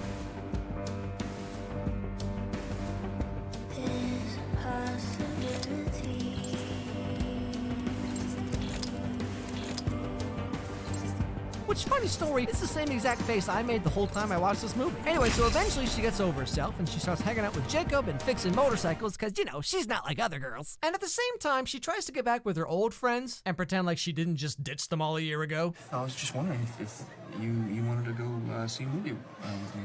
We should get a bunch of people to go. Do you guys want to go see Face Punch? Face Punch, yeah. Mike, hey, we're supposed to watch that. Remember the trailers, like, Yeah. punch faces. Yeah. Movie night with Bella.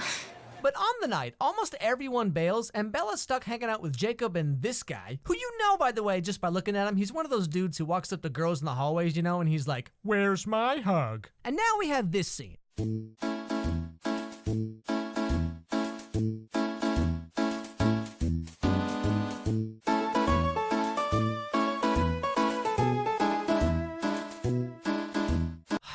You know, this scene just really speaks to me. You know, the infamous, I want to hold your hand, but totally not look like I do. This is just the worst. You know, you're sitting there, you want to hold her hand, but like you don't want to seem desperate or anything, because, I mean, heaven forbid you actually care about something, right? So you end up doing that thing where you rest your hand on the armrest, like palm up, fingers out, totally inconspicuous. And like you spend the entire movie just slowly inching your hand towards the other person's, I guess, hoping you'll touch thumbs or something. Because everyone knows if your thumbs touch, then legally you have to hold hands. And somehow your hand is dry and sweaty at the same time. No idea how that's even possible, but Nice you know, title, there you bro. are. Can And like, I if you breed do you? ever end up holding Wow. hands, it's just so sweaty Please by play that point that you Warframe. have to like take a Sit. break and എനിക്കിത് wipe it off every യൂട്യൂബിൽ 5 minutes. Message I guess what I'm വരത്തില്ലേ? trying to say is movie dates are അതോ terrible ഇപ്പൊ idea, വന്നതാണോ? okay? Just don't even bother. What was I even talking about? The Oh yeah, shit? Twilight. So they all decide to leave in the middle of the movie because of how terrible it is. Kind of ironic. And then we get maybe the most painful scene in the entire Yo. movie. I feel bad. He probably has that flu that's... Heads up. Advanced landing by.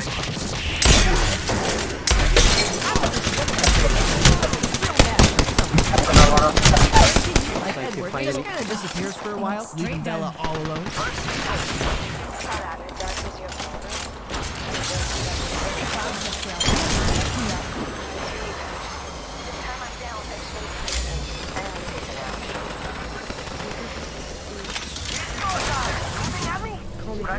But this time, she's not just gonna sit in her room and mope with her. Because I mean, there's only one person willing to have a simple plan to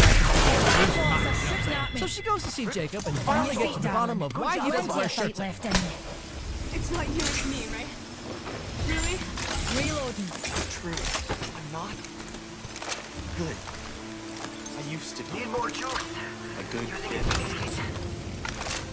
Nothing more.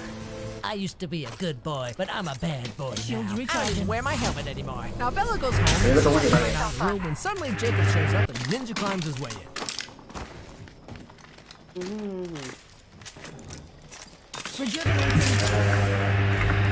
ഇവൻ ഹാർബറിലാണ് എന്താ സംഭവം?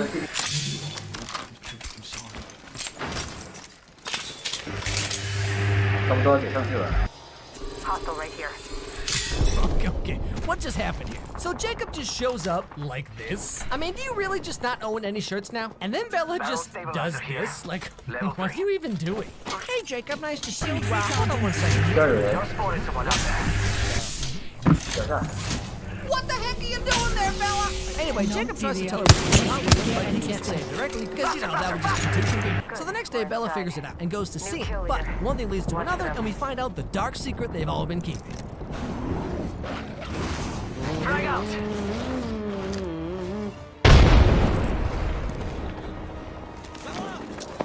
Grenade out. Amigos, this dude's not with us.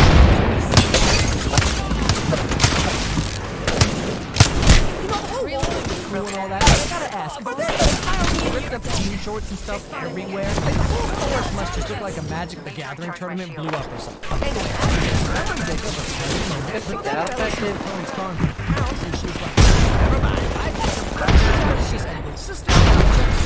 Earlier, Bella jumped off a cliff.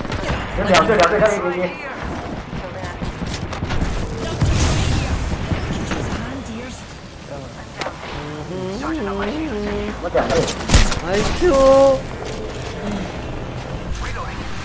I didn't miss. Now, her doing this leads Edward to believe that Bella's dead, and now his life has no meaning. So his grand plan is to expose himself at noon in front of everyone in this little rinky-dink Italian town, which honestly raises a lot of questions about the kind of guys Bella's into, you know? Because, like, okay, so Jacob doesn't believe in shirts anymore, and now Edward's just taking off his clothes in the middle of town. You know what I mean? I'm just saying, like, Bella sure has it tight. Anyway, so Bella stops him at the last second, you know, and he's all like, what? And she's like, yeah.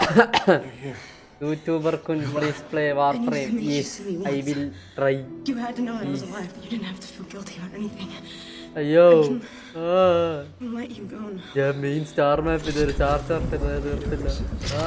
You know, I get that this is like so romantic to a very specific age demographic, but like, would you really want to date someone whose entire hobby is you? Anyway, after this is all said and done, Edward and Bella get taken to meet some vampire council who are interested in what makes Bella so special. Which, you know, to be fair, I've been wondering that the whole time myself. Turns out she's completely immune to all their special vampire powers, and they decide to turn Bella into a vampire. But she wants to wait until after graduation so she doesn't have to keep going back to high school over and over again for the rest of forever. And in the end, Edward stares at Bella, again, for way too long.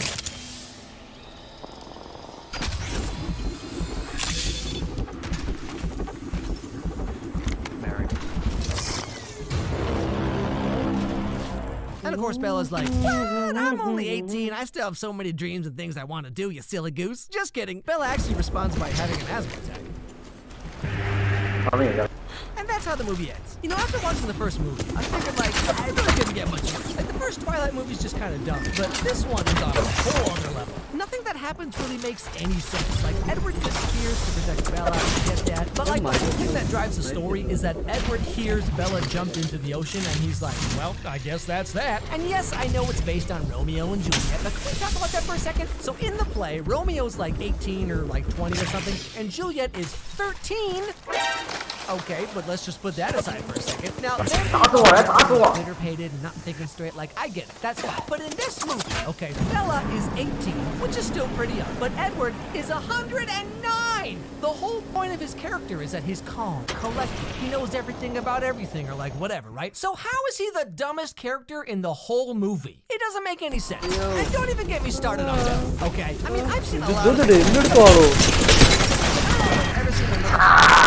as annoying as Bella. Like, in one scene, Bella's like, oh, Jacob, you're beautiful. And then, like, 10 seconds later, she's like, don't talk to me, Jacob. Man. Pick a lane, Bella. Let me tell you, okay, this movie is really something else. But, I mean, hey, how much worse could these movies possibly get, you know? Hey everybody, thanks for watching. So really quick, once again, we have Bella's engagement ring, just a little replica, a little accessory for you. If you're interested, a little Twilight merch for you, check out the link below. It's in the store, you know, just there if you want it. Help support the channel and all that. You know, when I made the first video, like, I had been asked so many times to make a Twilight video, Where's Twilight? You know, and I was kind of putting it off because, like, I wanted to make sure I could do it right. Because, you know, like every video I make, I try to get a little bit better, you know? There's several movies and TV shows that I have on a list waiting, but it's like, I want to make sure I do them right. I want to make sure that I'm good enough, or I feel like I'm good enough that I could do it justice. Whatever that means, you know? And so I did the first movie, and the reaction was, you know, pretty positive, but there was like this small pocket of people. I assume they were new subscribers, new viewers, you know, because most of you who've been with me for a long time, like, you guys get this, you guys know this. But for the new people, you know, it's like, there's just these people, and there's so many like comments and like on Twitter and stuff, they're like, how dare you? You know, the thing about Twilight though is like, you know, we all make fun of the movies. The movies were like a big deal, like in our face, because like the books were popular for a while before the movies even came out, you know. And so when the movies came out, it was in this like general consciousness, like, ah, Twilight's so cringy, it's so bad. And the movies are quite bad. But you know, from everything I've heard and what I've looked at myself briefly, you know, like the books really aren't that bad. It's just that the movies like just over-exaggerated like everything to the point where it just became so ridiculous, you know? I mean, the books aren't like amazing or anything, but they're not like super horrible. I also just want to apologize for some of the weird like audio stuff that's going on. You know, like I mentioned in one of my previous videos, we're currently moving, and so I'm kind of in this like room setup that's really not ideal at all. And like, I tried a whole bunch of weird stuff, like I had like a blanket for it for a while, and then I tried to like set up things around the wall, and I bought some like foam stuff and trying to set it up in a way that it works, but we're going to be moving to permanent soon, so I can't like put stuff on the walls or whatever. It's a whole thing, but I just want to apologize for the weird audio. You know, I hope it's at least all right. You know, trying my best here, but there's only so much I can do.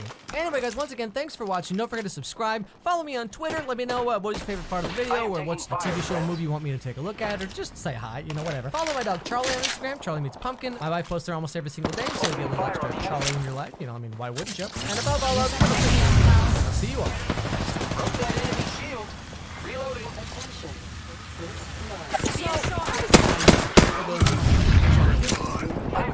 Sort of like Disney cartoon renaissance, right? Like Little Mermaid, Aladdin, King, Hercules, like all these animated musicals.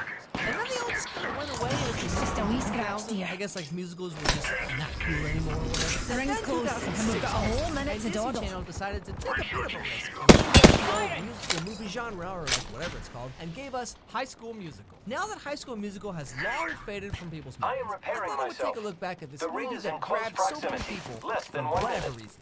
So let's check it. The movie starts on New Year's Eve with a fetus Zac Efron. I mean, look at this dude. My goodness. Hope you packed it right. So Troy is on vacation with his family, but he and his dad are starting just about really fly all this way to play more recharging my shields. Yeah. It's the last night of vacation. The party, remember? New Year's Eve. Troy, they have a kids' party downstairs in the freestyle club. 10 seconds. Kids party? Young adults. Now go. Wait, so I'm confused. Is it a kids' party or not a kids' party? All I want to know is, are we going to wear Space Jam in our pajamas or not? So Troy ends up going to the kids' party, which is a kids' there was some the ring's closing, and I claim this banner in the name of science. I'm also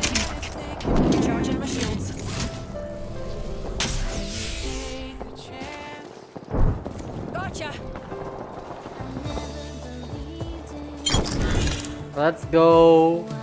I love his face right here when she starts to sing. He's just like, that crap. Now I gotta sing the whole rest of this dumb song. Afterwards, they decide to exchange numbers out on the balcony. I'll call you tomorrow. I need a rejuvenation. What's your number in? Incoming care package.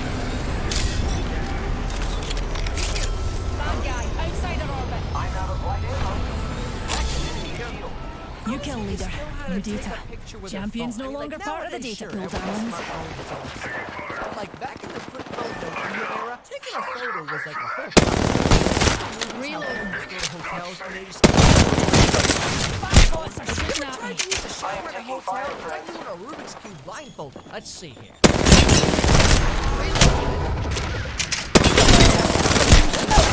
Beginning of school, surprise, surprise, he's the cool kid in school. He's got a good hair. He's right at the 6, just to be with us. 8, 6, 5, has nothing to do with personality. Just walk around with a bucket on your head. You're gonna Enemies are shooting at me.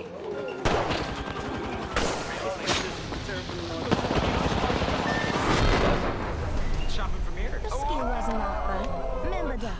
You know, 2006 was a different time. We were all much tamer back then, long before, social media turned us all into heartless monsters. Then we get to meet the main antagonist of the movie, Sharpay, or as she apparently spells it, Oh, were you going to sign up too?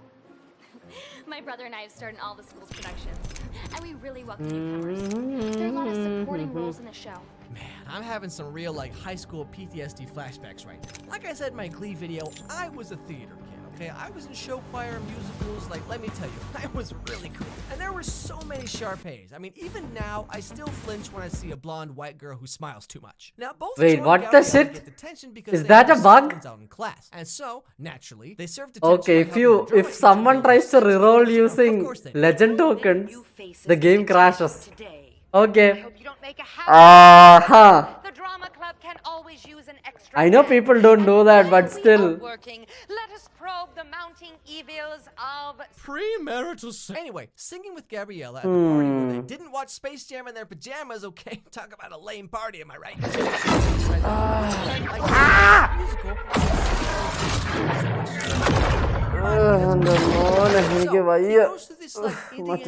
Temple of Doom maze just to get to the auditorium.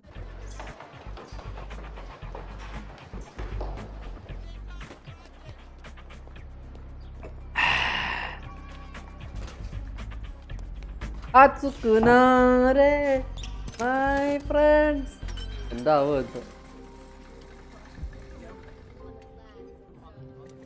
Like, how big can this school really be? I mean, I just see Okay, the same restore 20 300 students everywhere we go. seems So doable. eventually he makes it to the audition. And hold on a second. Is that report of the week sitting right there? Is that review, bro? Anyway, Troy and Okay, Gabriella LMG are like, വെച്ചിട്ടല്ലേ "Fun, you sing a song LMG really well, sniper. just for funsies." And wouldn't you know, they get a call, which Sharpay is none too happy about. Now, because of the callback, everyone of the whole school, all 20 students, find out that Troy auditioned for the musical. And this somehow leads to everyone deciding to just let all the skeletons out of their closets, like Troy is just the Rosa Parks of his generation or something.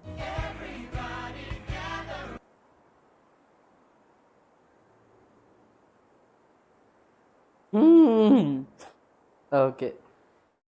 Okay, muted because He of said Disney. bake, my mind went to a very different place, but yes, turtles are cool, sure. And then of course a bunch of other kids start joining in and telling their own secrets, which will definitely end well for everyone. Look at me, and what do you see?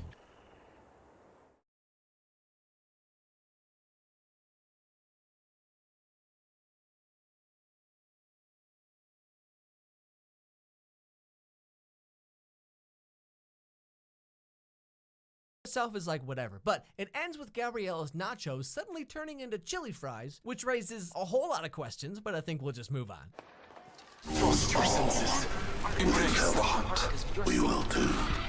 Okay. Even the drama geeks and the brainiacs suddenly think that they can talk to us. LMGM sniper. Oh. Suddenly people think that they can do other stuff. Okay, stuff that's not their stuff. Our show tunes when we've got a playoff game next week. Like, I get that this is the whole point of the movie, high school, everyone gets 5v6. little boxes and they have to stay in your lane. But do you think they could be any more on the nose here? I mean, whoever wrote this movie probably high school because Because, like, even way back in 2006, put me on life support, no one actually thought like this. If a basketball player tried out for a musical, no one would care. Now, later, Gabriella goes up to the stage, sitting there all by himself. Maybe practice a little harder. Forgot about the singing. Shields are recharging. Your son's back. I love this, like, 1,000-yard stare. You must be so... Wait a minute, did you not know the chili fries? What are they feeding us at this school? And then we get... Gas trap.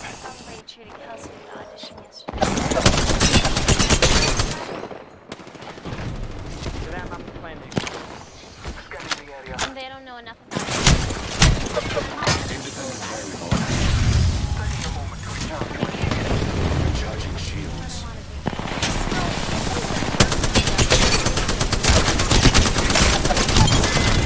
She's the freaky math girl? Okay, you know what kind of girls there are in high school? You know what high school still have? Freaky math girls. Recharging Supposed to be shields. like a 1-to-1 realistic high school or whatever, but like...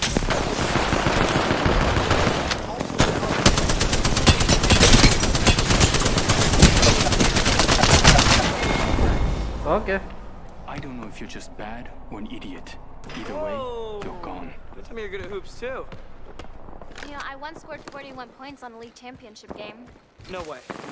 And on the same day, I invented the space shuttle and Ah, okay. Now I see why. Turns out the math had nothing to do with it. Troy's dad, who's also the basketball coach, just as well as the detail, gets upset that Gabriella is taking Troy away from basketball and make her, would you believe, sing, and kicks her out. This leads to Troy and his dad having a bit of an argument about whether they should sing or not. Yes, this is actually the whole conflict of the movie. There's something special. Yeah, well, a lot of things are special. Do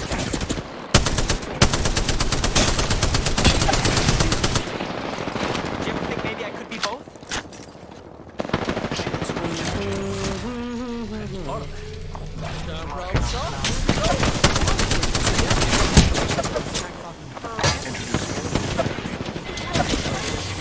She's just someone I met. Right, the singing thing is... How is this?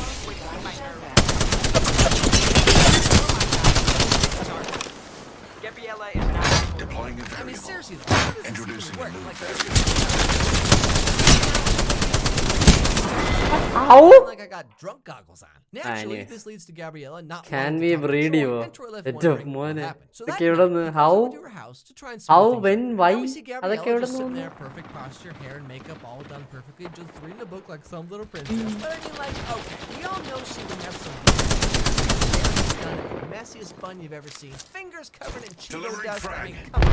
It's game nobody. Sharpay has the audition date moved to coincide with the championship basketball game and whatever it is Gabriella is. Now, before the big basketball game, Troy and his dad have one last heart-to-heart talk.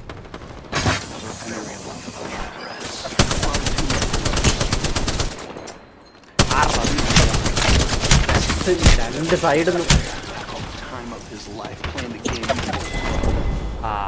Running in the cross fire easy ignoring chat നല്ല streamer 2 out of 10 എന്തോ ignoring chat കളയാ അയ്യോ So you want me to play? So you can be happy? This is kind of the ഞാൻ poor streamer എനിക്ക് dual monitor afford ചെയ്യാൻ cash ഇല്ല no cash to afford dual monitor so എനിക്കിങ്ങനെ അങ്ങനെ പോലെ ഓൾട്ടവേ നോക്കേണ്ടി വരും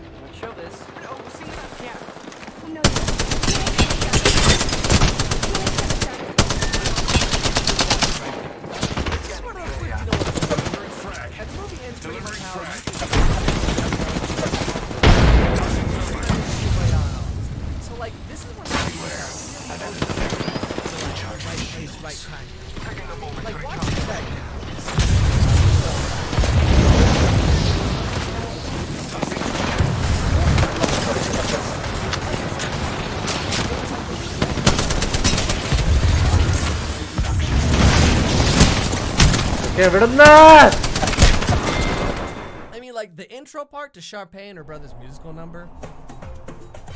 Ah. Mucho gusto. Ay, qué fabulosa.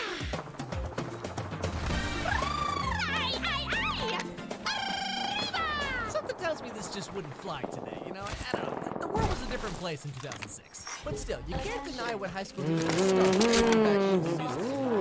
So, like, I guess it's not all bad. Hey, guess what? This video is sponsored by... But in case you haven't,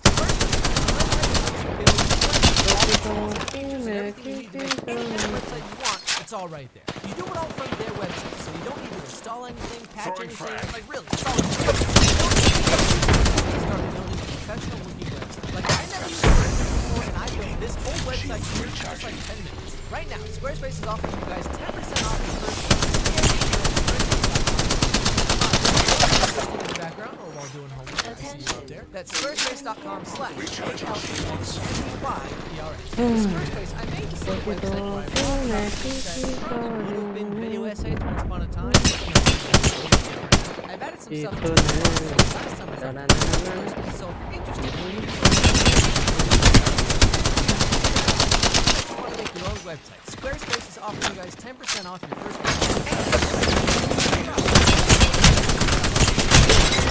link is in the description below. So if you want to start building your own website for like your blog or your online store, your band, your mixtape, or I don't know, Riverdale fanfic, whatever, do it with Squarespace.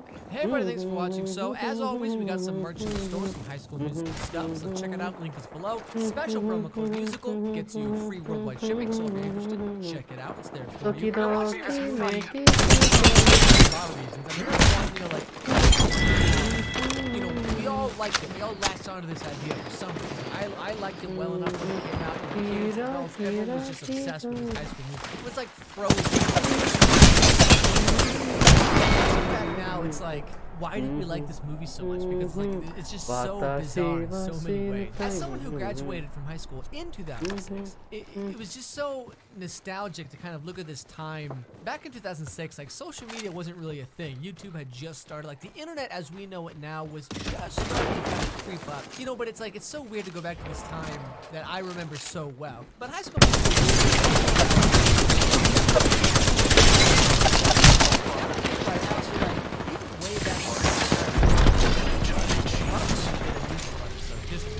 I guess that was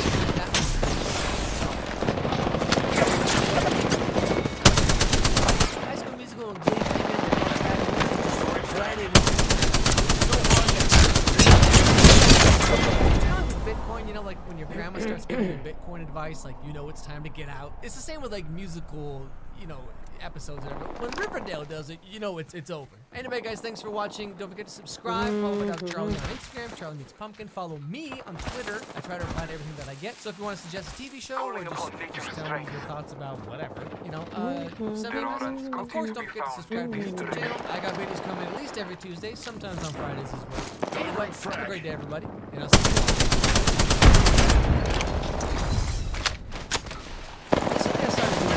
Channel membership thing, and one of the perks or whatever they're doing is that every month, membership one upload. Overwhelmingly, everyone wanted to see Njan. Now last summer, I did all 3 of the High School Musical, which, as everyone knows, were a huge phenomenon back in the day. But for whatever reason, I guess I just wasn't watching Disney Channel as much as I thought. I never was a thing. Like for me, Demi Lovato and the Jonas Brothers just sort of appeared out of nowhere. Like, okay, I guess these people are famous now. Anyway, back when I did the High School Musical videos, everyone told me that I either had to do Camp Rock or don't you dare make fun of Camp Rock. Now, whichever side of that fence you're on, I guess it's time we finally take a look at Camp. So Camp Rock starts with Mitchie waking up on the last day of school. Delivering Where have I heard this? So I guess that it's but like, can you imagine being this happy just anyway, so now stop me if you've heard this before, but even though she really wants to go, her family's in a tough spot, and it's not looking too likely. I know you want to go to this camp. And I'm sorry, but we just can't swing it right now. With Dad expanding the store and my catering business just taking off. I know. Gotta go. Ask Miss Cole. Don't do it. What are you doing, Mitchie? Are you seriously turning down a free breakfast? You know, this is something that happens in, like, I swear, and it always bothers me. Like, you know, your mom or dad or whoever, like, they wake up like 2 hours early or something, making the greatest breakfast you've ever seen. I mean, they got cheese omelets, they got bacon, Texas toast. She even put parsley on the gosh darn thing, all right? And the main character always just takes, like, half a bite, and they're like, oh, gotta go,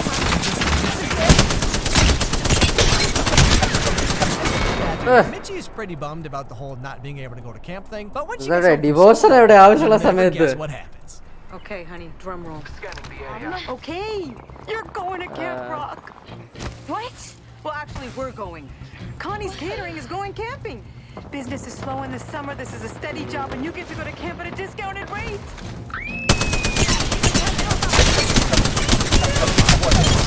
Wish come true, huh? Okay, you get to go to Camp Rock, but your mom's gonna be there the entire time. Anyway, so then we're magically transported to Camp Rock, and the movie actually another guest trap. Let's see. Yeah,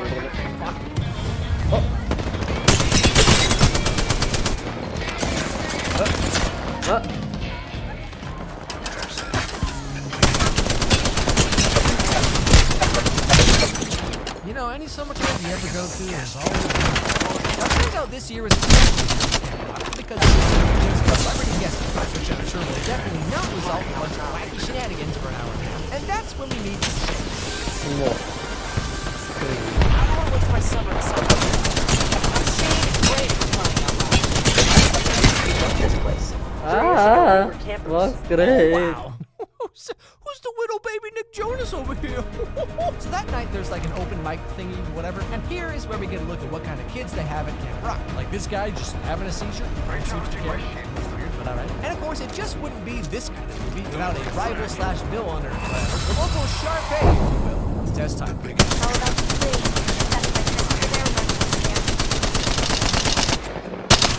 Okay. Great, something wicked this way comes. Hey, Caitlin, your folks still wowing them on the cruise ship? Aw, she's rich and pretty and mean. I don't like her. Mitchie, of course, being level-headed and mature for her age, realizes that spending mental and emotional energy on people like Tess, it's pretty much a waste of time because people like her are mean to everyone, and being her friend isn't really so different than being her enemy in the first place. Just kidding. I'm Mitchie Torres. Hey, is your dad Mickey Torres the composer? My dad staged one of his shows. No. So what does he do? He owns a hardware store. But my mom... Yeah? What? The president of Hot Tunes TV. What? That's not true, Mitchie. Your mom's a cook for the camp, silly. So anyway, this impresses Tess and her friends for whatever reason, so they offer to let her stay in their cabin. You know, so they can all just fart together, I guess. Now, the next day is the first day of classes, and Mitchie gets picked to sing in front of the whole group. It's up to me, all the never-ending possibilities that I can see. And then, of course, everyone's like, wow! But, as you probably guessed, Tess isn't too excited about some new girl coming in and ruining the status quo, like someone did, you know what I mean? So she uses typical girl tactics to chip away at her confidence just enough that Mitchie goes along with whatever Tess wants to do. You know, I'm noticing a pattern in these movies here. Can't quite put my finger on it, but I'll figure it out sooner or later. Anyway, after this, Mitchie sneaks past the kitchen, and guess who just happens to walk right in? Hello? Hello? Hello? Do you work here? I'm Shane. Now, oddly enough, Mitchie isn't really so wowed by some rock star coming in all hoity-toity and basically tells him off for acting like a rock star. But thanks to the magic of Hollywood, Shane doesn't know it's Mitchie because she puts flour on her face. Gets him every time. Can I just talk to whoever's in charge? Excuse me? What? Well, you're kind of being a jerk. And right after this, Mitchie has a hip-hop dance class, and you'll never guess who the teacher is. Grab a mic and a hat. Follow me if you can. Yeah.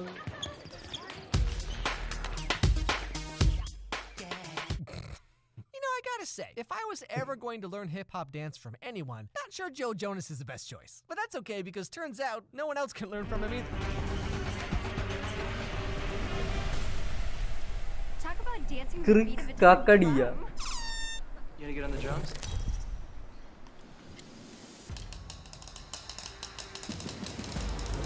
Okay, so the answer was no. Now, sometime after this masterclass, Mitchie is going somewhere to do something, I guess, and stumbles onto Swap account ആയിരിക്കത്തില്ല. by himself like a loser. And here's where they have a moment. Can a guy get some peace? Sorry. Was that you playing? It sounded kind of different.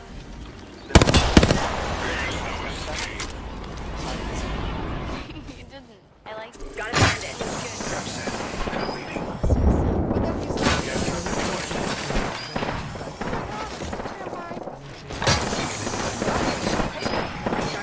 Gets in trouble for throwing food at Tess, who totally deserved it by the way.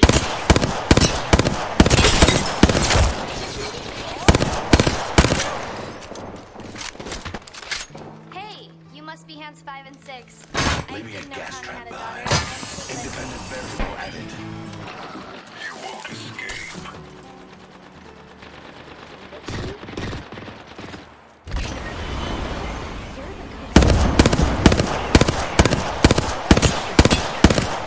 Just an excuse to have random musical numbers in this movie, because I mean, you know, when you only wrote a 45-minute script, you gotta say that. Gets up to show off something I guess she made in Bandcamp like 5 minutes ago. Okay. Now I'm confused because I remember.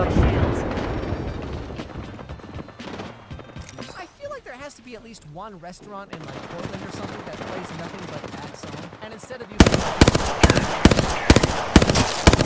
being Tess, Box 3, visual clear, good zone.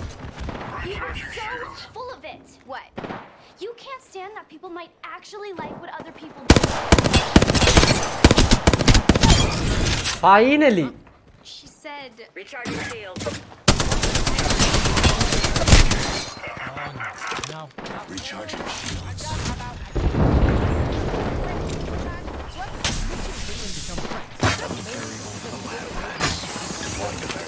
Uneven relationship if you ask me, but what do I know? Now finally, at the 50-minute mark, the movie so way back at the beginning, Shane overheard Mitchie singing herself in the cafeteria, but ever so conveniently couldn't see her face. And now every girl in camp just kind of starts singing to his face like, out of nowhere.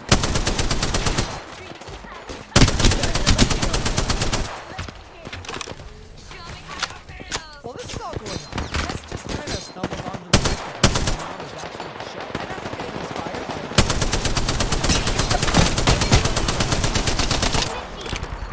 tell us about your mom.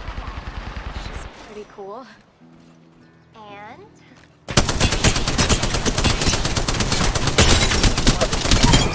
It's the first time she's ever heard it in her life. Cooked? Recharging shields. Oh!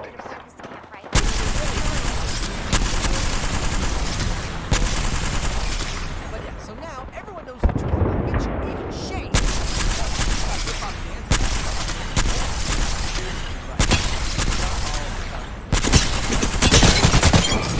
Okay.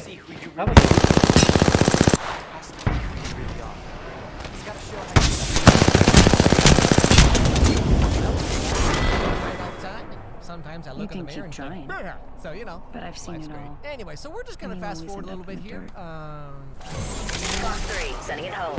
Oh, melee ചെയ്തോണ്ട് തിരിച്ചു പോയി. Okay. Okay, at some point in time later, Tess frames Mitchie and Caitlin for stealing her charm bracelet and gets them barred from the final gym, which is like the final competition or whatever. And of course, this means Tess gets to be protected.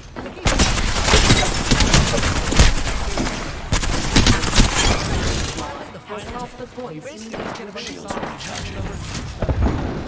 but right at the end, Mitchie shows up and one piece or another is allowed to participate. And that's when Shane realizes the voice he was looking for, the girl who stole his heart, it was Mitchie the whole time. Now, in the end, Mitchie doesn't actually so she gets the greatest trophy of all.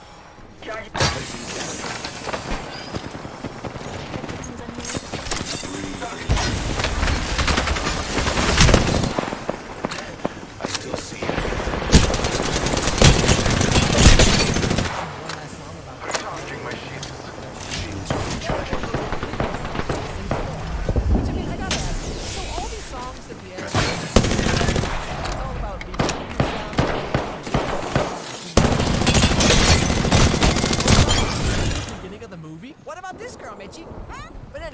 Camp Rock came out in June of 2008, just a few months before the third High School Musical movie. And I guess Camp Rock was like supposed to be ready to scorch for Camp Rock makes High School Musical look like a masterpiece. I mean, what even is this movie? Like, really, nothing. Just like randomly dancing in the middle of every scene. The first half of the movie is almost completely irrelevant. I mean, it would be one thing if this was just some like random direct-to-DVD movie I found for 75 cents on Amazon or whatever. But Camp Rock was a huge deal when it came. Like, it basically launched the careers of Demi Lovato and the Jonas Brothers. But like, why?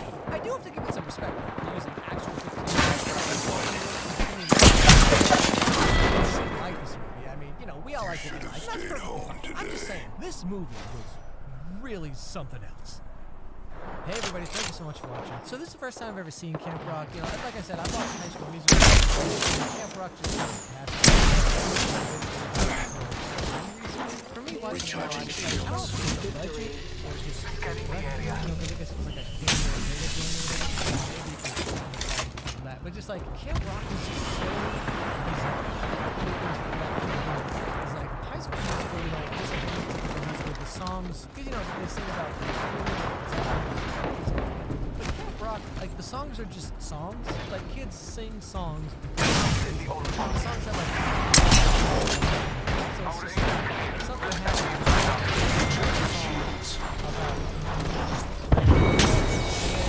and then the story continues. The songs in this movie are kind of in fact, most of the movie doesn't mean it.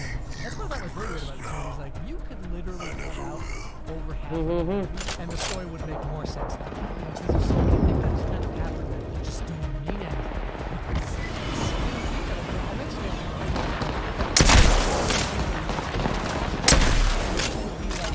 You know, they would have learned.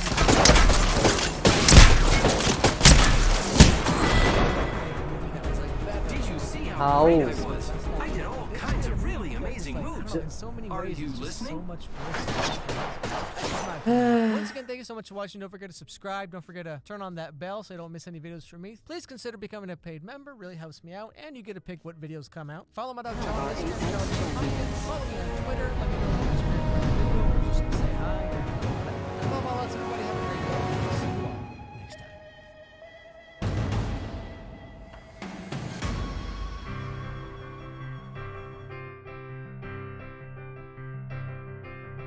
Every morning I wonder why, no matter how long I sleep at night, my body's always tired. And after sitting down for even just 5 minutes, it feels like my lower back's on fire. And now that I'm 30, I look at myself in the mirror and think, what's the point? That's all I got so far.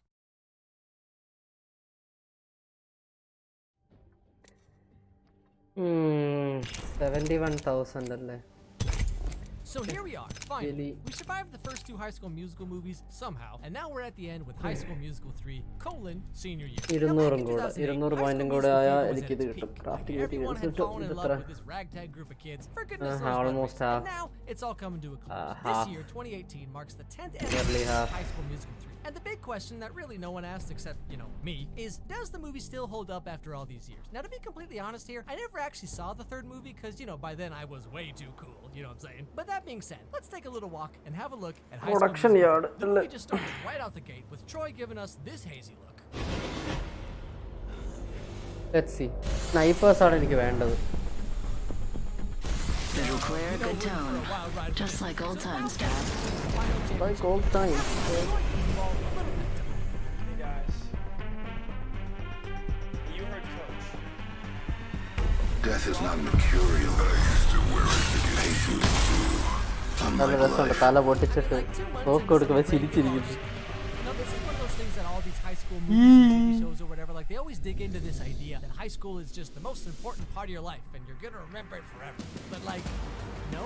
I mean, of course you should take it seriously, but still, like, it's just high school. Like, really, though. If your peak is high school, it's just all downhill from there. I mean, hey, my life didn't really go anywhere until I was 30, so, like, I don't know if that's motivating or depressing, but there you go. Follow your dreams, kids. And just when things are looking their worst, you'll never guess what happens.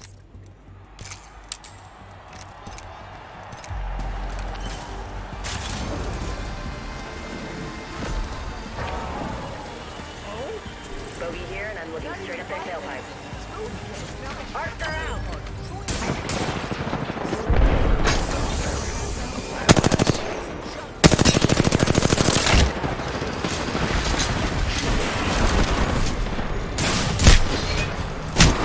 Ah! എവിടെ നിന്നൊക്കെയാണ് അടി വരുന്നത്?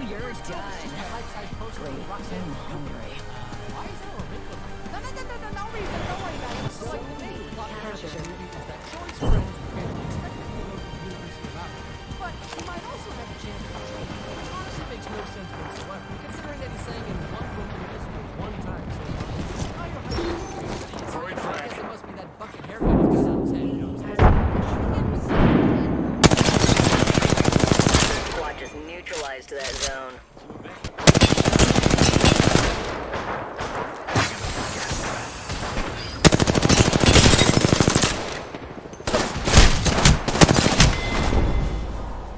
Mr. Bolton, your future. Oh yeah.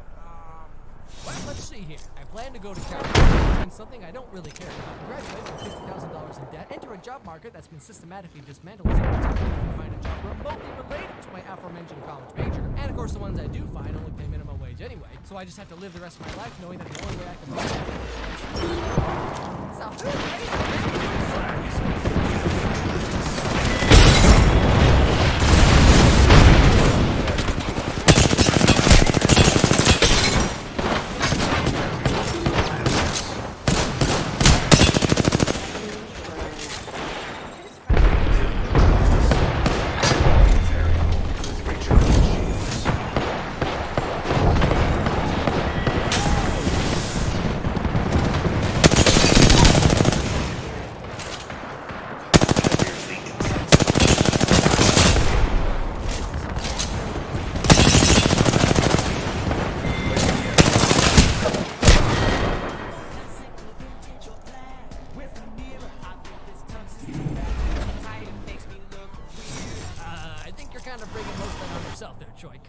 What was any of that just now? Hey guys, do you think this tux makes me look weird? Now, one of the new characters that we kind of meet in this movie is this guy, Rocketman, who's really just some underclassman dude. Anyway, he keeps bothering Joe so much, the musical director lady makes him record songs playing in the music. Take a deep breath. Throwing frag.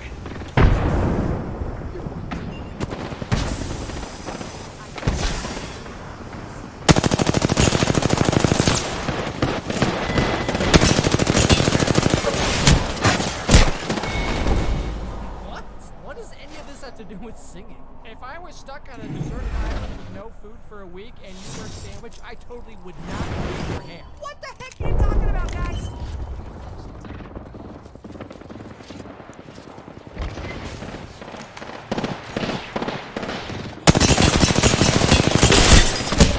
So the whole thing going on.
Pretty even then. Throwing frag.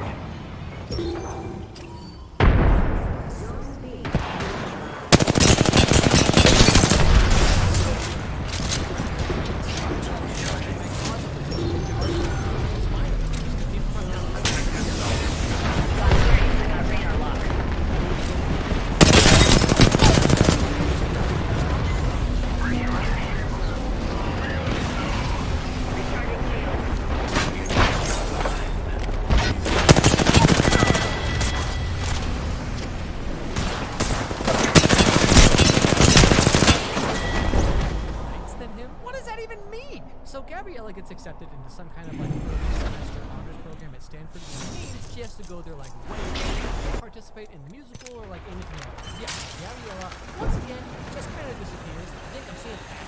Anyway, at home, Troy talks They're to his halfway dad there. We've fallen behind. I just want Unacceptable. to follow my dreams, Dad. Drag out.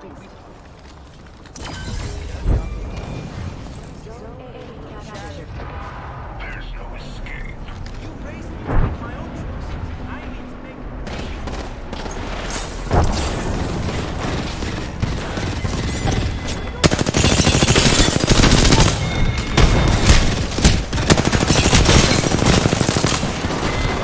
Listen.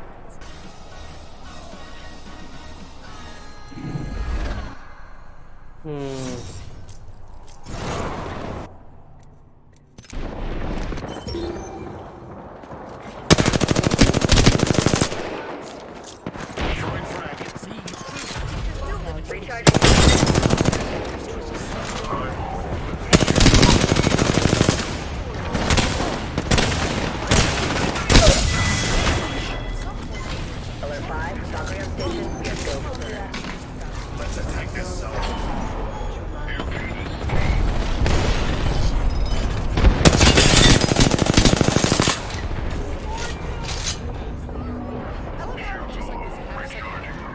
They have obtained us.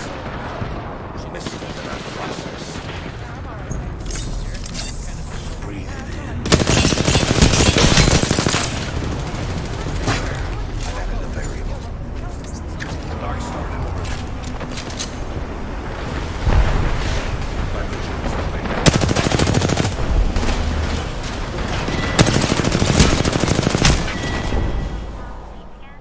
I think I've run out of goodbyes. Why do you keep saying goodbye? I love you, Outcast. Be captured. He's gonna drive 1,000 miles in 4 hours. Somehow, just surprise you instead. What a swell guy. So somehow,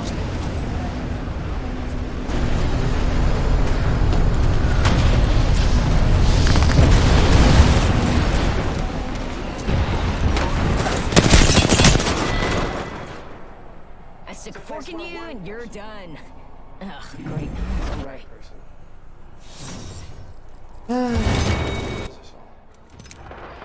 raises a lot of questions here. Not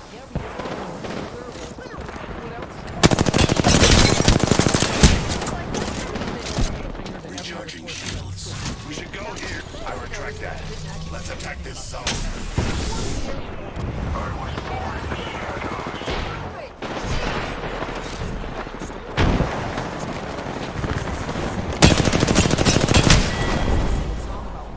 What can I say, kid? The future is fused.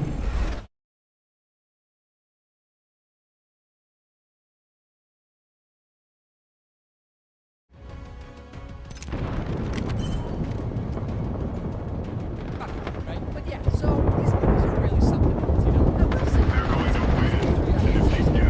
I'm taking it out on all of you. everything is Recharging. seriously, no joke. The last 3 minutes are all sick.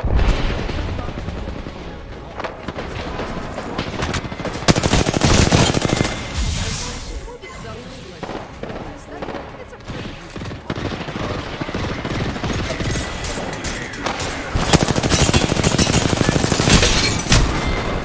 because like they just have every element of a popular 2018 movie thing where it's all crammed together. And like with all the bright colors, 1000 damage ആയതേ ഉള്ളൂ അല്ല 2000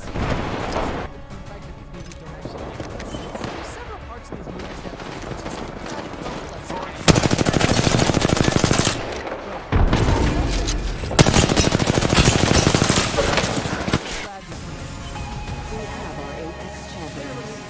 So really quick, first thing here, usually to the movie or TV show that I'm talking about, I've had people say that they want, you know, my merch, not necessarily like High School Musical or, you know, DC Comics merch, but like my merch. And so I actually do have a store open on Teespring. Anyway, so I got a couple of new things in there. I got this new shirt here. The best thing about high school is the fact that it ends. Apparently this is something that I said in like I think a Vampire Diaries video, whatever. I asked people what kind of merch they would want. I vaguely remember saying this. Okay, I guess ഇന്നത്തേക്ക് ഇവിടെ വെച്ച് നിർത്താൻ തോന്നുന്നു. കാരണം ബാറ്റിൽ pass കുറച്ച് progress ആയി.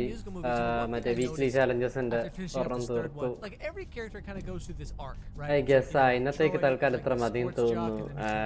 തൽക്കാലത്തേക്ക് ഞാൻ നിർത്തും. എത്രയായി ഞാൻ 73,000. Okay, almost there. So I guess പതിവ് പോലെ good bye, GG's, and to be continued. Bye bye. But the one character that we learn nothing about ever is Sharpay. Like in 3 movies, we don't learn any new information about her as a person. What's her